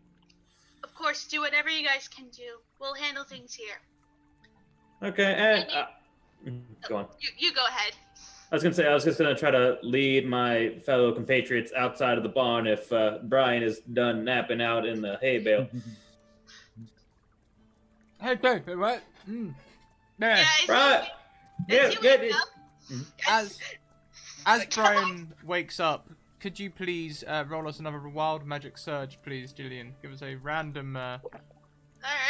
Thank you very much to Crispy Waffles for that donation. Thank you, Crispy. 1. So this will boy. be Bartholomew. Yes. Another 1D 423 now. I just updated it a moment ago. 1D 423. No whammy, stop. Paylor. Oh God, I swear to God. 284. If I'm praying another deity, I'm gonna. The target is surrounded by an illusionary aquarium of fish, minus the water, that swim around them prettily. Brian, why don't you get out of the? What the hell? This is. Why is there fish everywhere? What? We're not even near the ocean. This is what the. I'm trying to just swat them away from me. This is what the. This is very suspicious. Y'all seeing the fish? Bartholomew, this happened to me once. Try jumping on them. What the? And jumping, trying to swim. Avoid the urchins. Avoid No, but the what's? the sea urchins. And Oh, move up and well, down again, side to in this- side. This is the freakiest night. Why the hell did I join this damn guild? Yeah, so Brian, as you wake up, you see a lifeless body just like in a pool of their own blood. Like you see like 2 dead people in front of you as you wake up from just passing out in the hay. Hang on, we killed them? I thought we restrained them. We restrained them. We restrained them, and then they were possessed by a otherworldly power known as the Ladyship. She taunted us, told us where to go to find the stone, and then killed them. Well, heck. Is that Brian? Brian, is that you? I can't see. You're so far gone. I just ignore Bartholomew. He's having a crazy day. I can't process this fish thing right now. I'm just waking up, you know, he needs coffee. We need to go to a ruin. The lady, the person, words, she said the ruin. Well, let's go then. We need to get to a ruin, I guess. I had a crazy idea, which might be a little less crazy seeing all these fishes around me right now, but y'all want to talk to the goblins first? They might be interested in what's at this ruin. That's true. At least we can tell them that it wasn't the humans, or at least not under their own control. Alright, so you guys are heading out to the city, to the outskirts of town where the goblins are waiting? That would be my suggestion. Alright, so as you guys head out there, the goblins see you just like, did you find stone? How long does my fish aquarium last? Up to the Forever. GM, that one. Up to the GM. I'll say this lasts about an hour. And how long did it take to walk back? 1 minute. Yeah, that's what I'm afraid of. I mean, they don't. It doesn't seem to be something that should invade your playability. This one seems. No, it's just that there's a goblin, another goblin, then a guppy, and then a shark. Yeah, it should affect you in battle, but it's just there as a nuisance. Yeah. Well, my fine green friends, I apologize for the impromptu Christian concert back there, but we seem to have some more information about your green stone. It seems like that it was the humans that took them, but it wasn't the humans that you think of that took them. What you mean?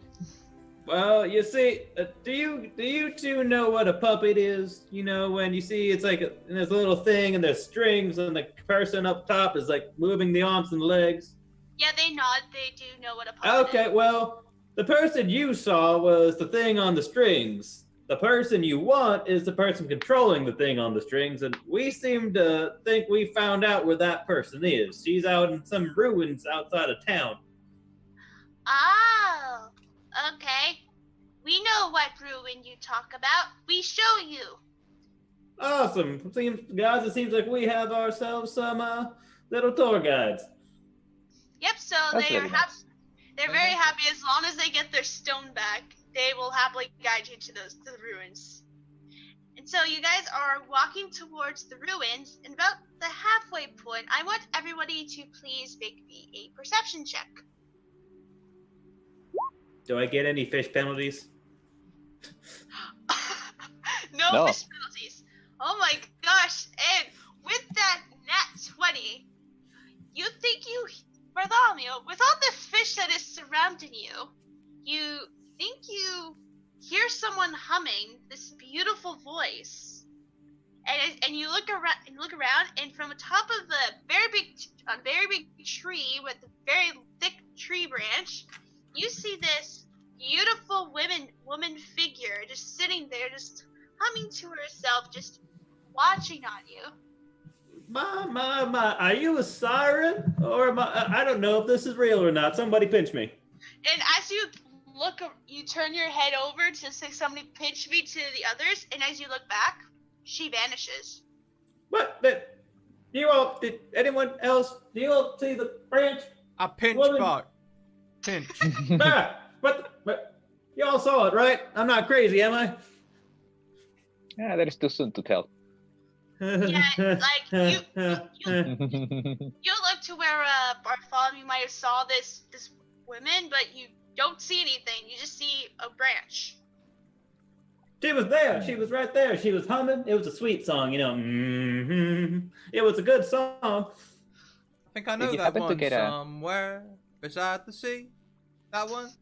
Nope, no, don't. Boy, I will tar your behind. Did you happen to get a glimpse of her eyes? Did I perceive anything from the woman? Or Yeah, with that nat 20, you would kind of see that her eyes were beautiful purple. yeah, she has these really great amethyst eyes. Purple as the day is long. Seems like the lady likes their games. Well, you might have a point there, but if she was just toying with us, it seems like not sure why she would just run off. It doesn't seem very efficient. Yeah, Yep. And as this you guys boy are right talking here has about something. this, you guys start moving forward towards the ruins, guided by the goblins, and you kind of go through this.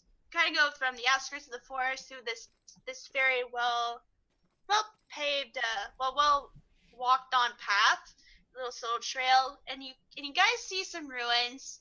You kind of don't really know how long they've been there, but they're very nice, like a small little square there. And you see like this beautiful this little pedestal, just like right in the center of it. And you see right there this beautiful shiny green stone. Well, there's the stone. And the goblins just like jump up and down. It's like, stone, stone, stone.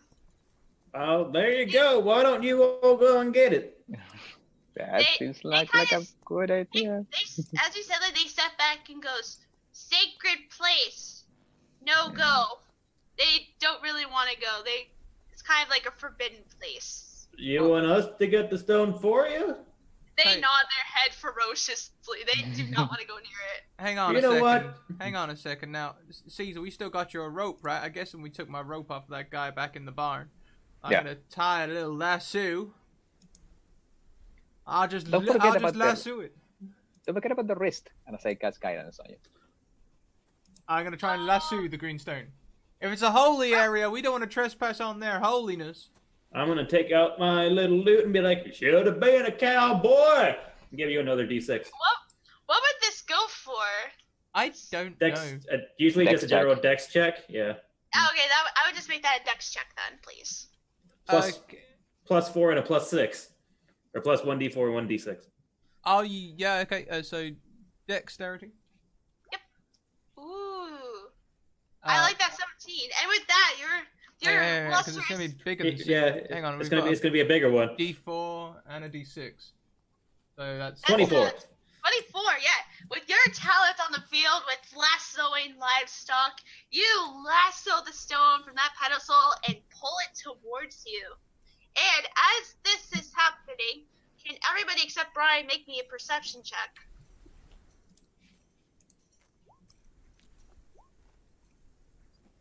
Alright, with that 19, Bartholomew, you think you feel that you see something in the wood trail. Like something is there. Y'all think we're being watched. I think we'll have company somewhere. If anyone's out there, would you mind coming out and joining us? And as you say that, another crossbow bolt tries to hit you. God damn, this night is terrible. And it hits one of the fishes.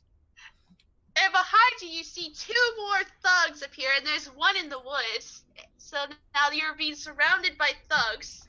And now I would like everybody to please roll me initiative once more. This sucks.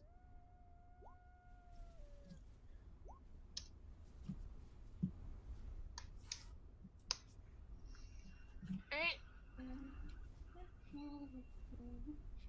I just gotta roll initiative.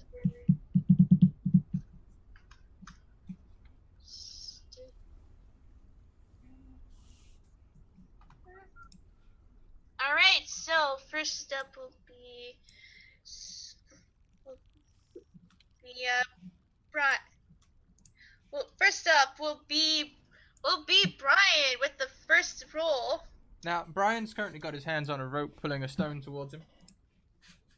Did my sleeping earlier get rid of my exhaustion? I would say it would be considered a short rest. I would say. Cool, that'll do. That'll get rid of some of it, I think. Yeah, I would say so. Yeah. So he's gonna pull the stone towards him, and he's gonna he's got this rope tied around the stone right now. I think he's gonna start twirling the stone around, and he's gonna use the green stone as a makeshift flail. Oh boy. Mhm. And I'd like to attack the first person. I'm going to attack recklessly, leaving my guard completely down, and I'm gonna go into a slight rage. Alrighty. Oh, Ooh. that is definitely Ow. that is definitely gonna hit with that. Except they're the worst rolls ever. Plus your rage. For some Yeah, reason, so it's- roll 20's not working. Doesn't seem to be working Yeah. right. So that would be 5. a 5. Yeah. So Wow. That A crit would go to- and rage, and you get a 5. all right. So that's gonna hit thug number 2, and that's just gonna give him 5. So that's there we go. Double ones, god damn it. Mm-hmm. Yep. Gotta love it. Those ones do. Alright, so next up is actually gonna be thug number 1, who's the one that tried to hit Bartholomew. Not too happy that he missed, so he's gonna try and hit you again. Does a 16 hit you? It does, but I was gonna use my cutting words and go, boy, you couldn't hit the broadside of a barn even if you tried. And I'm gonna roll 1d6 and hopefully that makes it a 12, and that will miss. Alright, so as the guy tries to hit you and you say that, he kind of like winces a little bit and misses his mark. That's right. Alright, so Bartholomew, you are now up. Okay, so the guy who's shooting at me, is it him and company around him, or is he a lone guy? Is it like, are they grouped up, or are they not grouped up? He's alone. He's still kind of in the woods, so it gives him partial cover. Okay, and then there's one guy, and then there's 2 thugs behind us. Yes. Okay,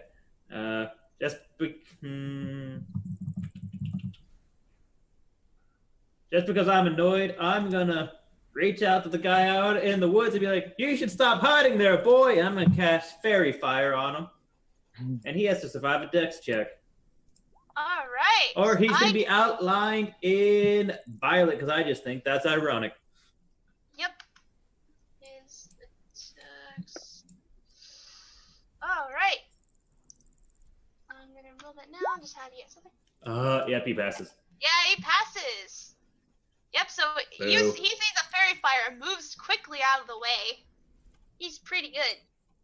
All right. So next up is thug number 2 that got attacked by Brian. He's not too happy about that, so he's gonna do a multi-attack against you. Well, hell. Does an 9 hit you? No, it does not, sir. All right. Next up, does another 9? Well, Nope. And 8. he tries to flail his mace against you. Does not do so well. All right. Then next up will be Caesar. These are all still wearing leathery stuff, Yeah, right? it's leathery armor. It's kind of the same Okay. thing. I'm gonna Sorry. Go ahead. take the mace from my belt and from the pommel with my focus pointed at the creature, at the thug that is fighting Brian, and cast Firebolt. Firebolt. Okay. So roll me an attack, please. Nope. Nope, that'll miss as you try and attack this guy with a firebolt, and it completely misses. Man. Just stay still for a moment. I'm trying to do a thing here. You're embarrassing me for my friends. Alright, so, thug number 3! He's not too happy that you tried to cast firebolt on his friend, so he's going to also roll in a multi-attack against you. They are so good friends. Nope. 6, definitely not gonna hit. What are you trying to do here? But no, please. I will What? show you my next turn. How it's Does done. an 11 hit you? Nope. Alright, he completely misses you. So next up is Mario. All right. Mario sees what's happening. He is going to get very quiet. He's going to produce from his hat a little toadstool that's white on the bottom and red on the top, and he starts singing to himself and murmuring, and then all of a sudden he goes like this, and you see Go Mario, and he throws a mushroom at Caesar and a mushroom at Straticus, and he is casting a Twinned Enlarge. Ooh. I think I can do that. I don't know. I'm pretty sure I can do that. So that means that both Brian and Caesar are large size now. Whoop, whoop, whoop, whoop. Yep.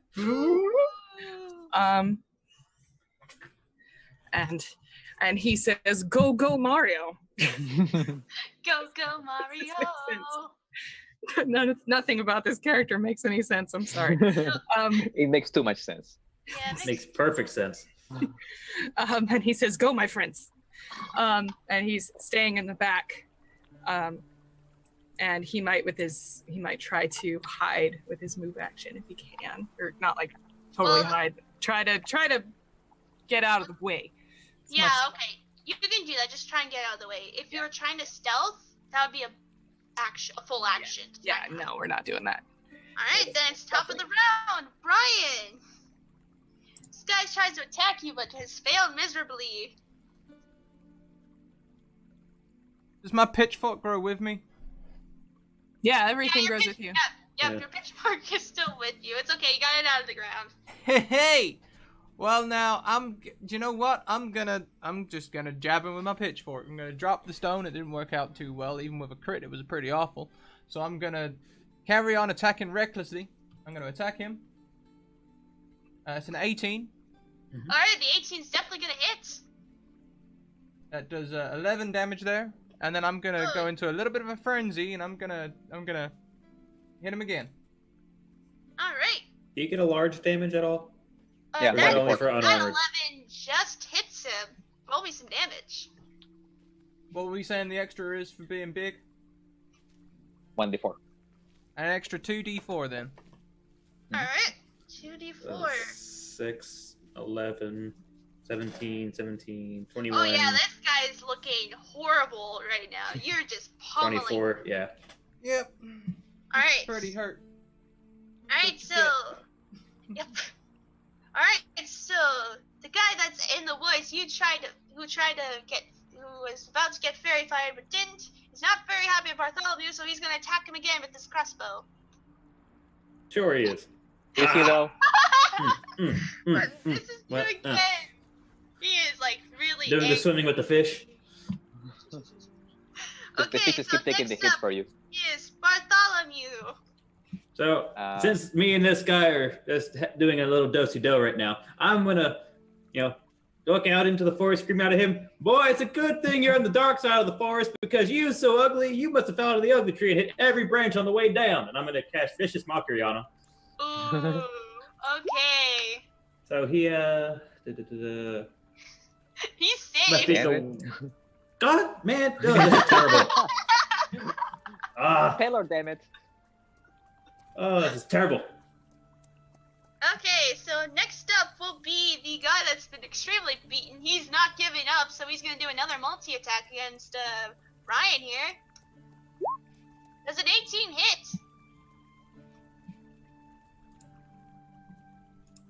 An 18 does in fact hit as it happens. Alright. Alright, 1, 2.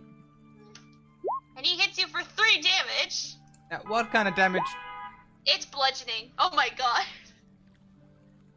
Well, that 3 damage, I'm just gonna sort of shrug that off. That's only 1 damage, thank you very much. Yep. And the other one misses. As it kind of bounces off of this farmer barbarian. You tries to go at it again, but he misses. Barbarian? A Farmbarian, farmbarian. yeah. He's a That's very good. farmbarian. I'm making a new class. He's a farmbarian now. That's pretty good. Congratulations, you're a farmbarian now. Yes, indeed. Alright, so next up is Caesar. I'm gonna look down, I'm gonna see myself. And I'm going to take my mace and run to the one that Brian is fighting and try and whack him over the head with my mace. Okay, roll for me an attack.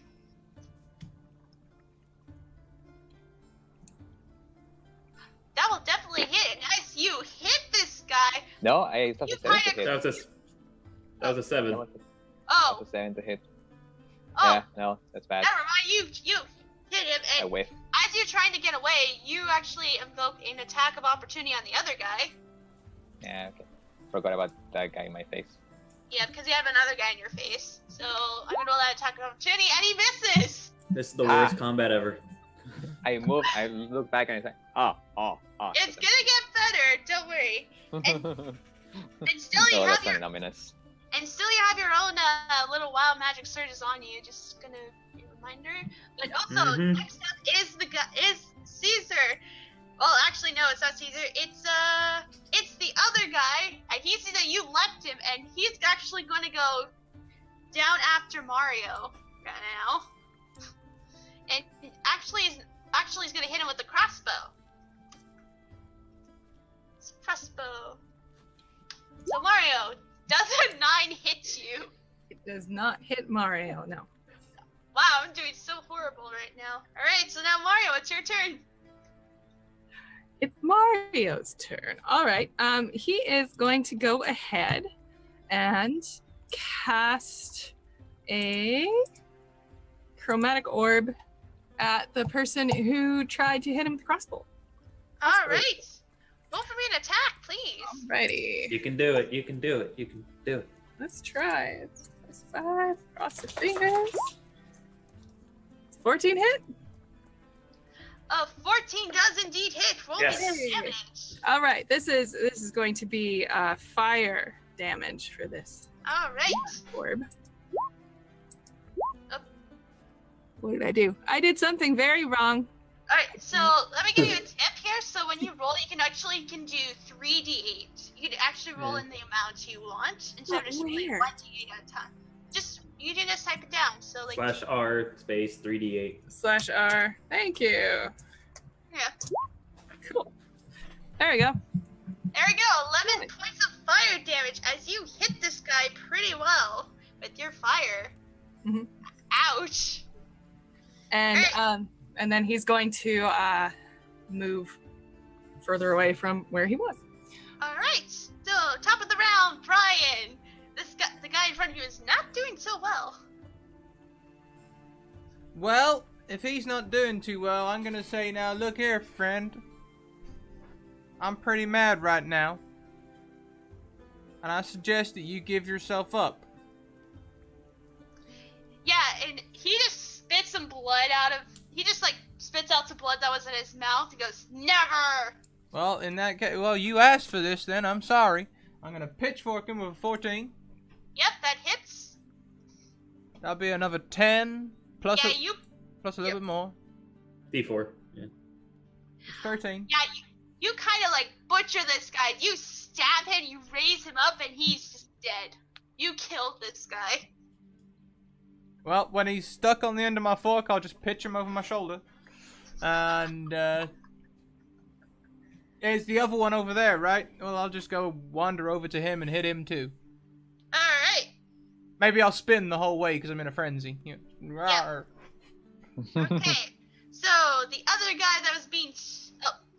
Alright, that also hits the third guy. We're gonna need some... Are you gonna roll the other? Yeah, that is 8. 8 damage. 8 damage. Okay. Yeah, you hit that guy pretty good.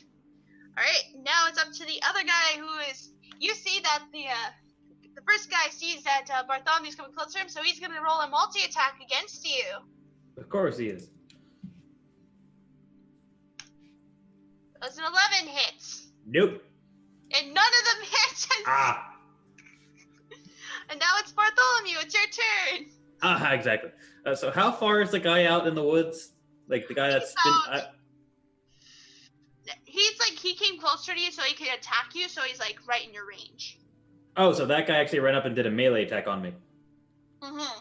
Aha. Well, 2 can play at this game, and I'm going to take my rapier and I'm going to try to smack him.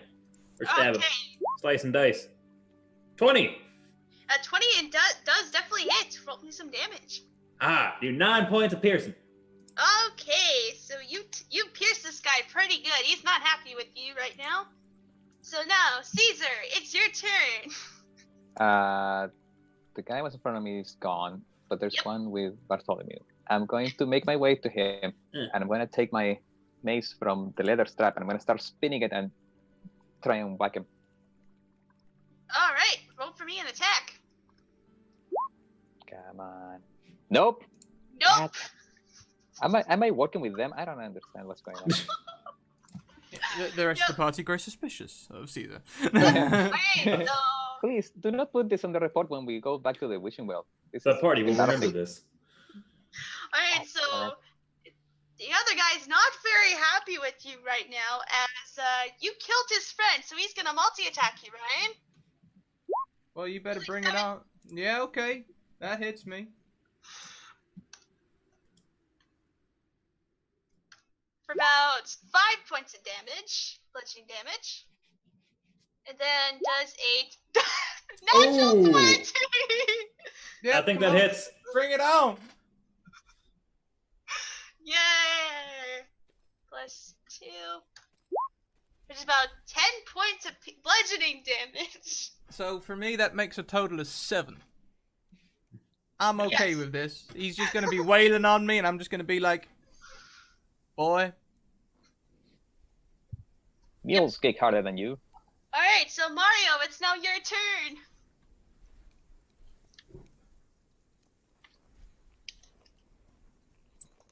It's my turn. It's me. Okay. Is there just the one guy, or is there another guy? There's 2 guys. There's There's two one guys. there's one that's in the woods, and the other that's currently wailing on Brian right now. Oh, I don't like when people wail on Brian. And I am going to cast a chromatic orb at first level at them again. How comes when you throw them fireballs, you bounce them along the ground? What's all that about? Okay, so roll me a attack. Which one are you going for? The one in the woods or the one attacking Brian? One attacking Brian, and if you ask Mario that as he is munching on a flower, which is his somatic component for this, it's just gonna be like, this is how it works. And Boink. it's like, I'm a sorcerer, not a wizard. I don't know. And all right, there's a 12 hit. Yeah, that 12 definitely hits. Oh, really? Damage. Oh. Cool. So we get slash 17 Oh, yeah. fire damage. Oh yeah, you burn this guy to a crisp. He is dead. I And mean, now, I'm starting to see we've got a bit of an MO here. Mm-hmm. but as you guys kill this guy, I want everyone to roll me a perception check, please. Oh boy. Uh-oh. We killed Percival again. Oh, come on, really? Bartholomew. Wait, we got to get to. Oh! Oh my god. 2 ones. I'm just gonna. Okay, so Bartholomew, as you are like completely unaware of everything that happens, you Fish. Fish. you get this random claw attack you for does a 24 hits. Yeah, that might hit. Yeah, that just barely hits. Eel, be okay. I'm just gonna. Boo. You get 6 points of slashing damage as you Uh-huh. see this beak randomly appear. Does a 17 hit? Yeah, that does.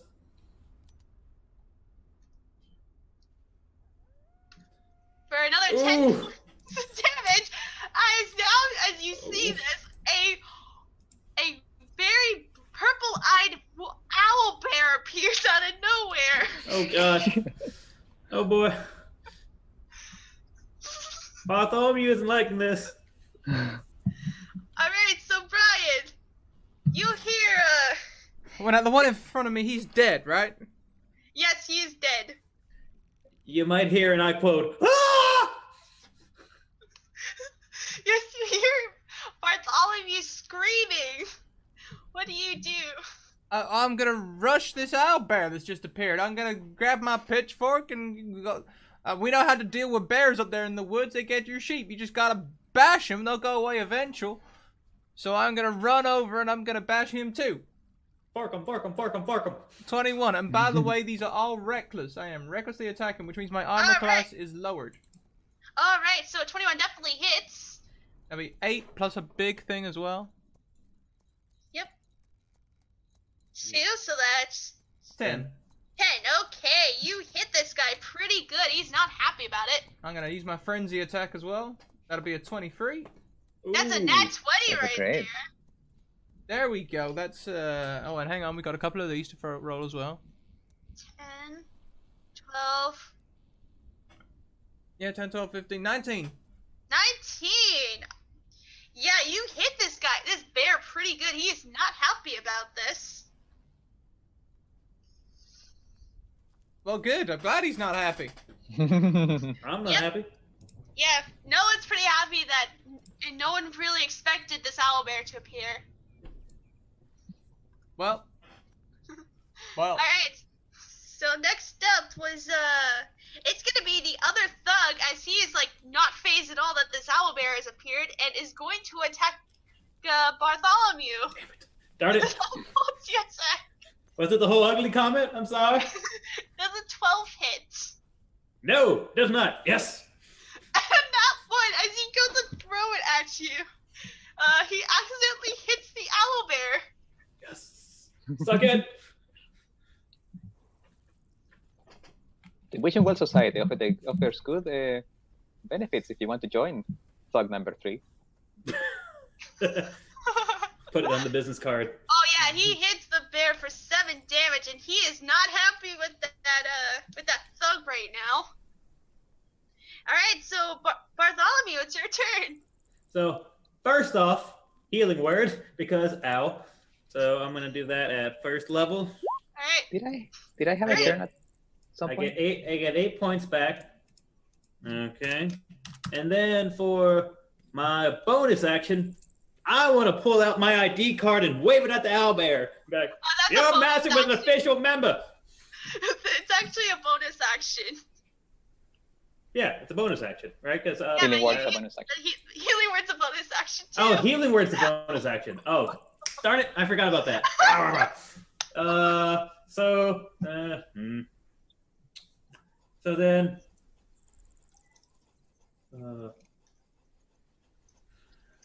Okay, so then I'm just gonna stare at the owlbear and be, you know, you might be two parts of two animals, but you got the ugly half of both of them. I'm gonna try to do vicious mockery. Okay.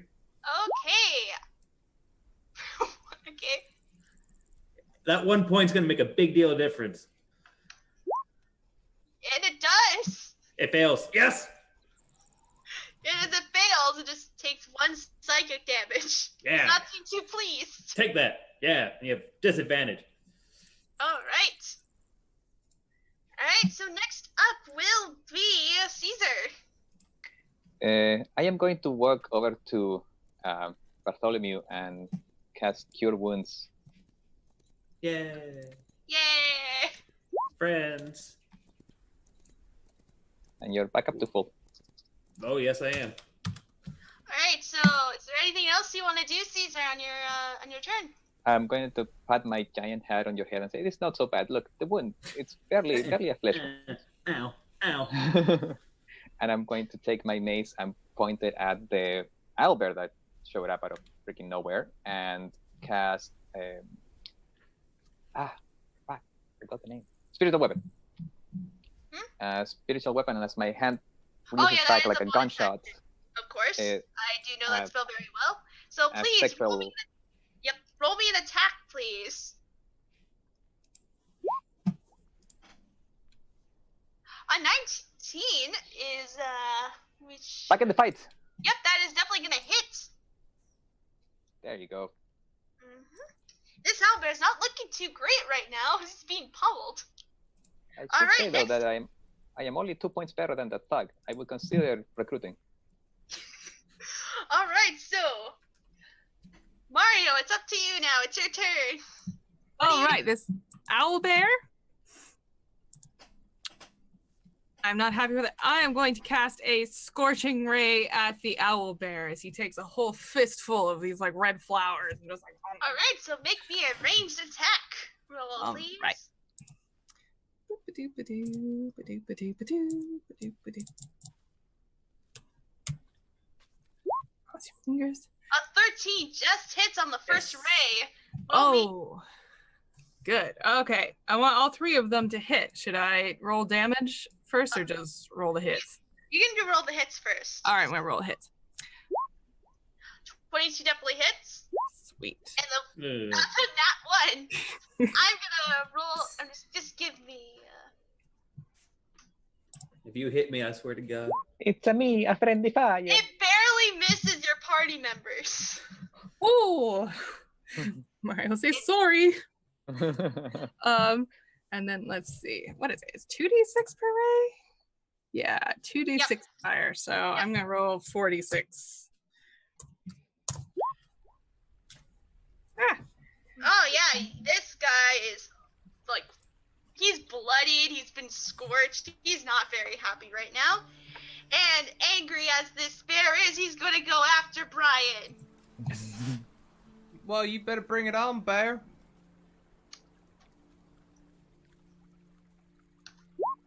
There's a 14 hit. Well, you actually get advantage. Oh yes, be I do. reckless. Yes. But he has disadvantage because I vicious mocked him. So I guess that Yes. levels it out. But a 14 does hit either way. Okay. I mocked him so good. About a quarter of what it could have been. Well, actually, going for the beak first, as it is. Oh, actually, subtract the 3, so it's 2. So that's 10 damage. 10 damage. Alright, so. That'd be another 5 for me.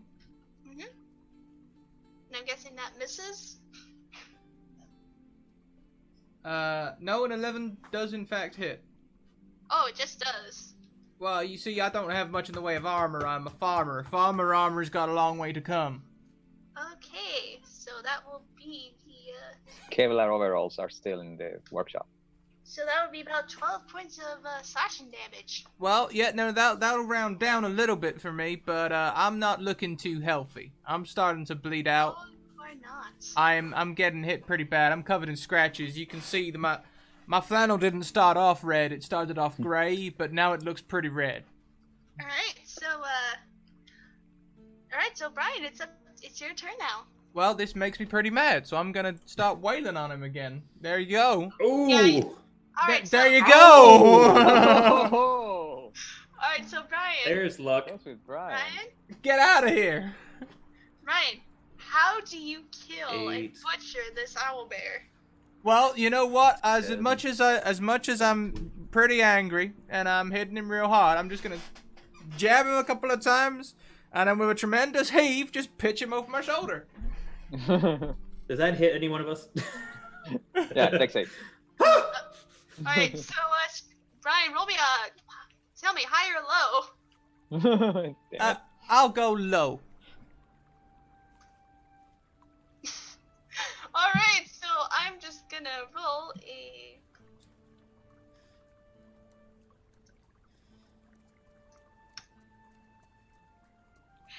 And Mario, I want you to roll me a dexterity saving throw, please.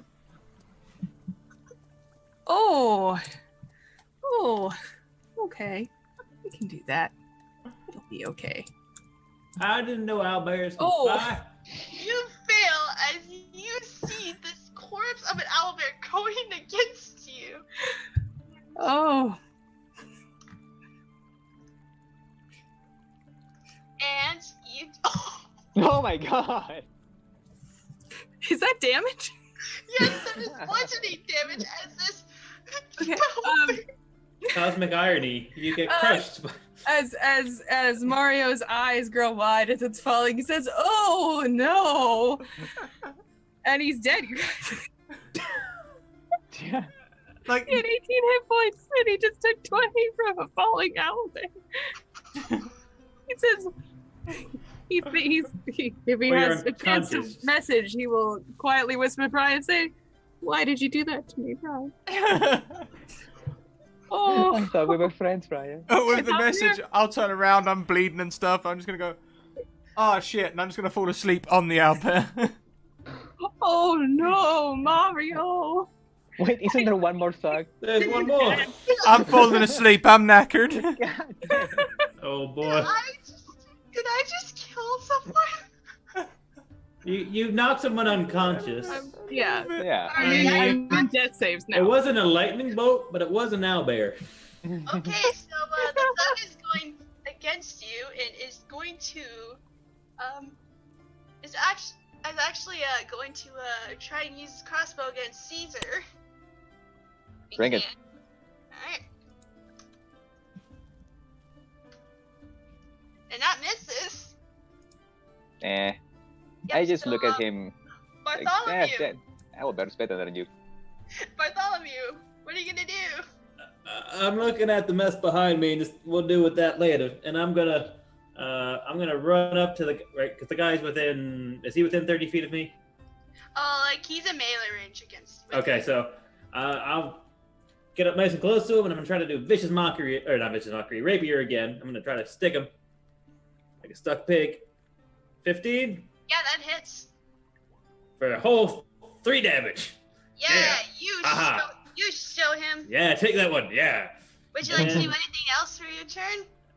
With my bonus action, I'm going to I'll turn take care to of Mario. I was gonna turn to Caesar and be like, why don't you finish this one? And I'm gonna try to like play him like a little like lute solo and give him a bardic inspiration. All right, that's what's happening. Caesar, it is your turn. Plug number 2. You are very annoying. This is actually like you Yeah, hit. there you go. Okay. Yep, And 8 he's plus yep, 1d4. Yep, 24. That's No, wait, no 1d4. I'm back to normal size because Mario's down. Yep. Oh yeah, but you do Pew, get. pew, pew, pew. No, that's I think it damage. just Never mind, happens you're good. passively. It's not a concentration thing. Enlarge? I think it's just a minute. Like you're just big. Already? All right, so it's I think it's 9. the next one. Okay. Is there anything else you want to do in your turn?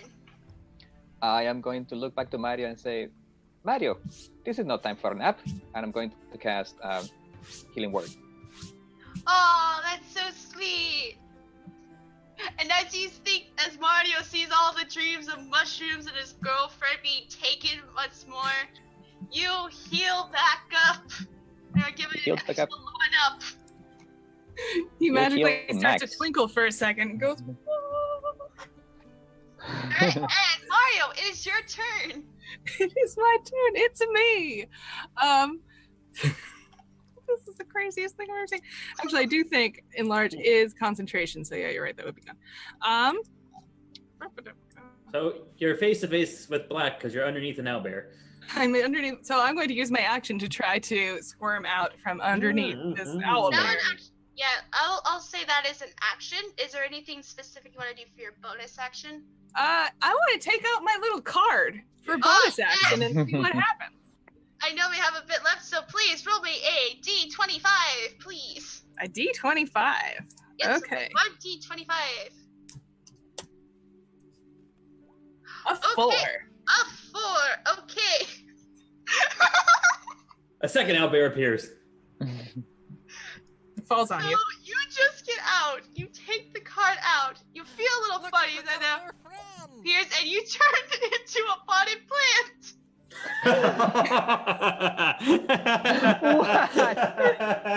Fire tulip. Perfect. Oh my god. That's so great. Oh my god. We really need to upgrade to silver membership. These bronze cards are not very good. Who wishes for this? Okay, and as everything is happening, the guy who was attacking Caesar gets like stiffs up, starts coughing. He coughs up blood and then just falls lifeless to the ground, and he dies. And then you start hearing the humming again. Bartholomew, you recognize Oh boy. the humming. And you see this beautiful drow woman appear in front of the two of you since Brian is asleep and Mario is It's a plant. And she just goes, well, what a surprising fight. I'm so impressed.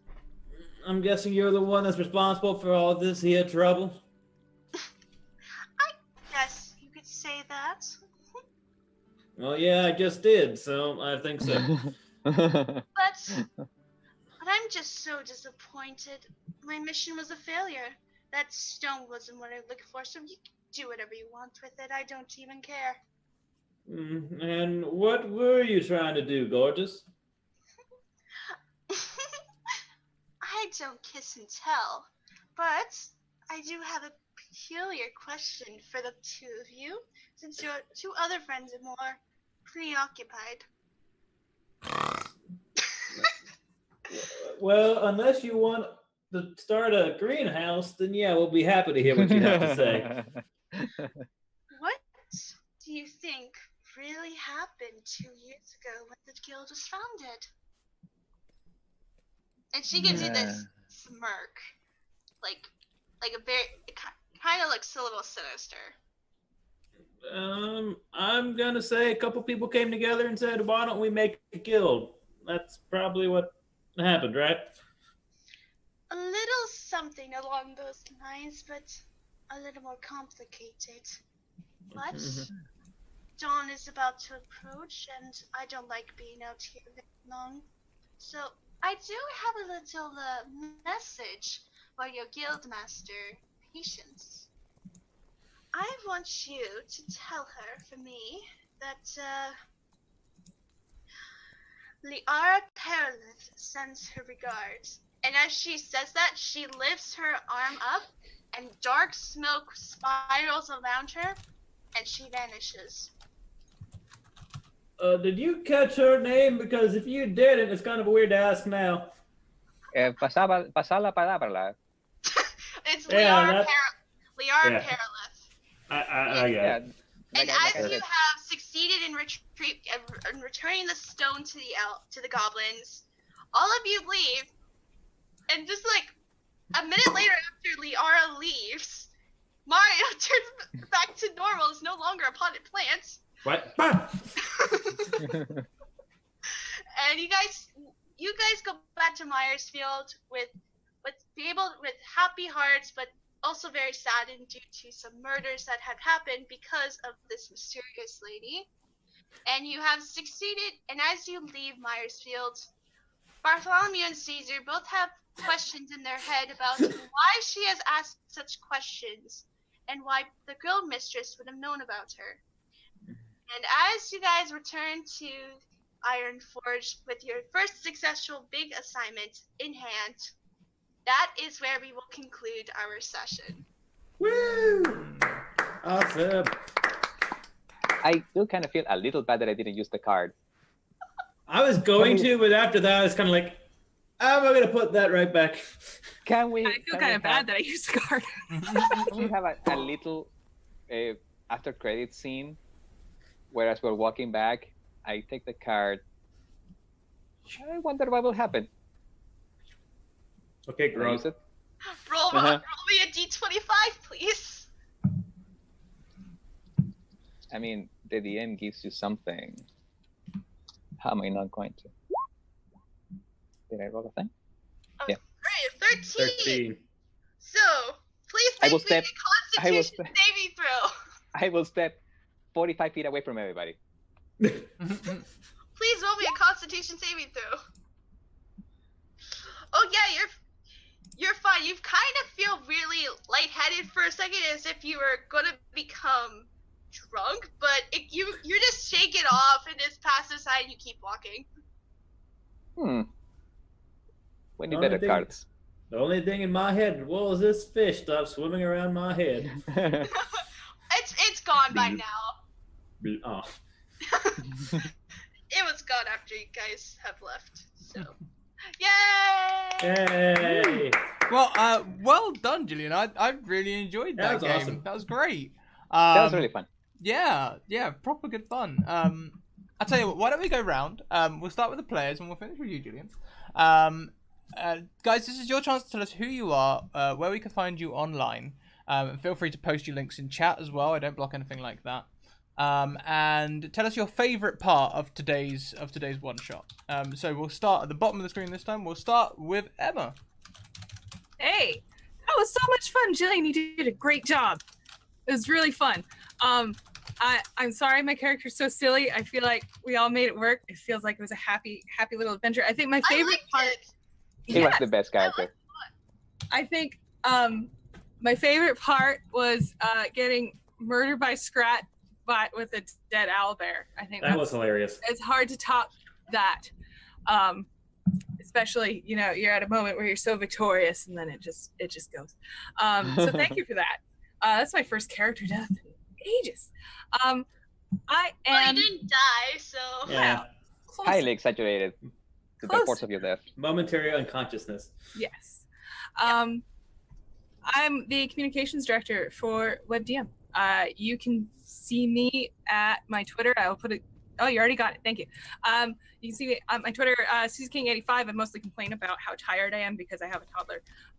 And also WebDM show, where we talk about all sorts of WebDM stuff, including our games. On Tuesday, tomorrow, I am on Starward Bound. It's our Spelljammer game on twitch.tv/webdm. And we're starting a new Invisible Sun game on next Wednesday. And on Thursday, we have Jim Davis's Land Between Two Rivers, Dark Sun inspired TV. So that's where you can find me. Come and talk to us sometime. It was so much fun. Thank you, Jillian. Thank you, Scrat. It's great. Awesome, and thank you as well. I'm a big fan of the RPGN show. I've not watched this week's one yet, but I'll be catching up very soon. You guys turf out some awesome content. Yes. So next up the screen, we have Atomic Zero from Addicted to Loot. Well, thank you so much for having me on. This was an absolute blast. I think all of the wild magic rolls just fit way too perfectly with just everything that happened this time. Those are probably my favorite. I absolutely loved playing the character. But you can I am Atomic Zero of Addicted to Loot. You can find me at addictedtoloot.com. We put it there in chat. We are a PC gaming podcast and all sorts of stuff, but I'm actually kind of on the tabletop RPG of all of that as well. So I'm playing a bunch of that. But you can catch our weekly podcast on iTunes, Google Play Music, Stitcher, iHeartRadio, and SoundCloud. You can find all that and more at addictedtoloot.com. But yeah, thank you very much. Thank you so much. It's been a real fun game today. Next up, and your favorite part? Sorry. Definitely all the wild magic. That was by far just every time I was on a roll. Just nope. It was great. Praise Palor! Oh my god. So next up the screen we have Will Knight. Oh hi, Will. Hey, I'm on Twitter. I'm just a guy. I don't do anything. I'm not on any streams. I don't do anything. I'm just a guy. Will _Knight3. I still haven't been able to find the other two, so I can take their names and become the only one. But that's my quest in life. But that's pretty much it. I'm just a guy. I loved Mario's somatic components. I love Bartholomew unable to be hit by anybody. Oh yeah, that was nice. I love Brian's accent. I loved the ending and the story and how it got super creepy, super fast, and really good. Really good. I understand your feels about the free. I have the same thing about this underscore. It's bane of my life. Bane of my life. Yep. Especially since the Scraticus account has like one tweet back in 2009 and it's never been used. But I'm not bitter. Not at all. And our DM for today, Jillian. I think most of us in chat probably already know Jillian. Fantastic job. Tell us all about yourself. Hey, so hi, my name is Jillian. I'm known as GForgivingX on Twitter and GForgiving1 on Twitch. I sometimes stream on my PS4 for some other games, but I'm also on the RPG Lab on Tuesdays for the Inquisition, and on Thursdays around 8 p.m. EDT, I'm also with Bram's Marathian for our City of Mist campaign, which is really fun. And oh my goodness, that was awesome. I was so nervous to play this, but then I got really into it. I loved all the characters, all the variety you guys chose, and I think I love how it's just like I had to roll to like see where the bear would hit.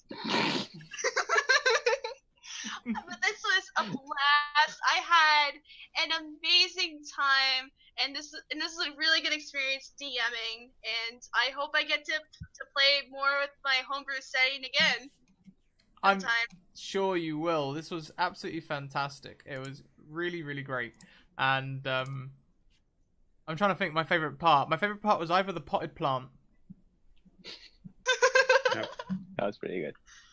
or just the amount of murder that we did. One of the two. One So of the many two. teenagers dead.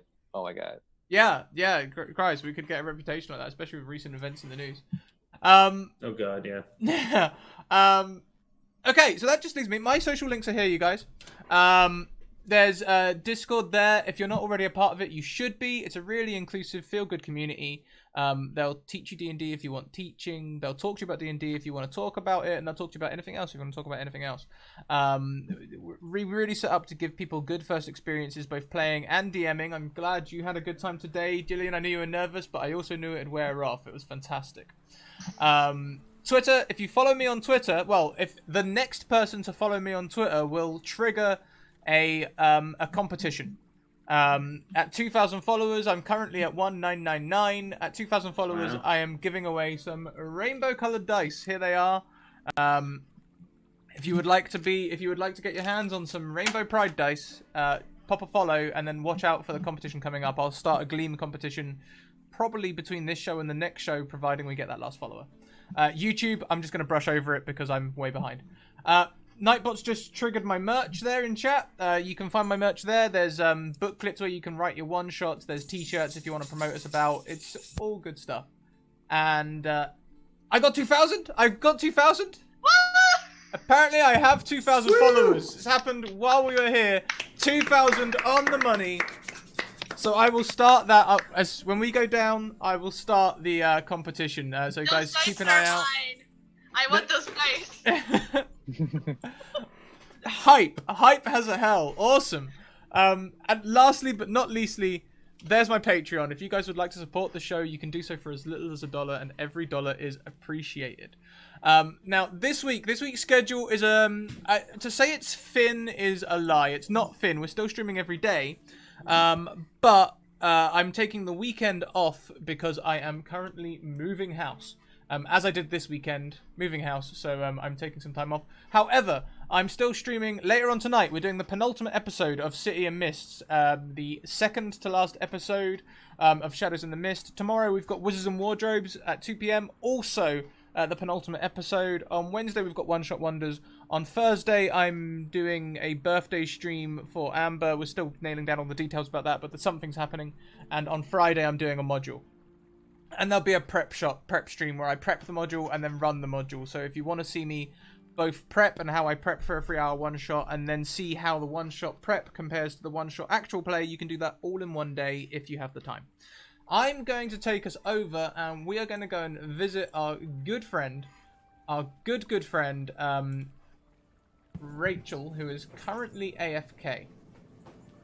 But who knows? Hopefully she'll be back by the time the raid command cools down. When we get in there, guys, I very much appreciate it if you bring the hype with us. Okay, all of you people in chat, spam some hype in the chat. Like, really bring it in because that's what makes people happy. Really bring them in with that hype. There it is. Just copy paste what GeForce put down. Even if you don't have the emote, it'll still be appreciated. And just come along. And also, I am currently working on sub badges as well. So the U subs, we're just making some final changes. They should be done this week, hopefully by tomorrow, and then approval by the end of the week. Thank you very much, you guys. We'll see you next time. Keep evoking emotions. See you later. Bye. Bye. Yeah.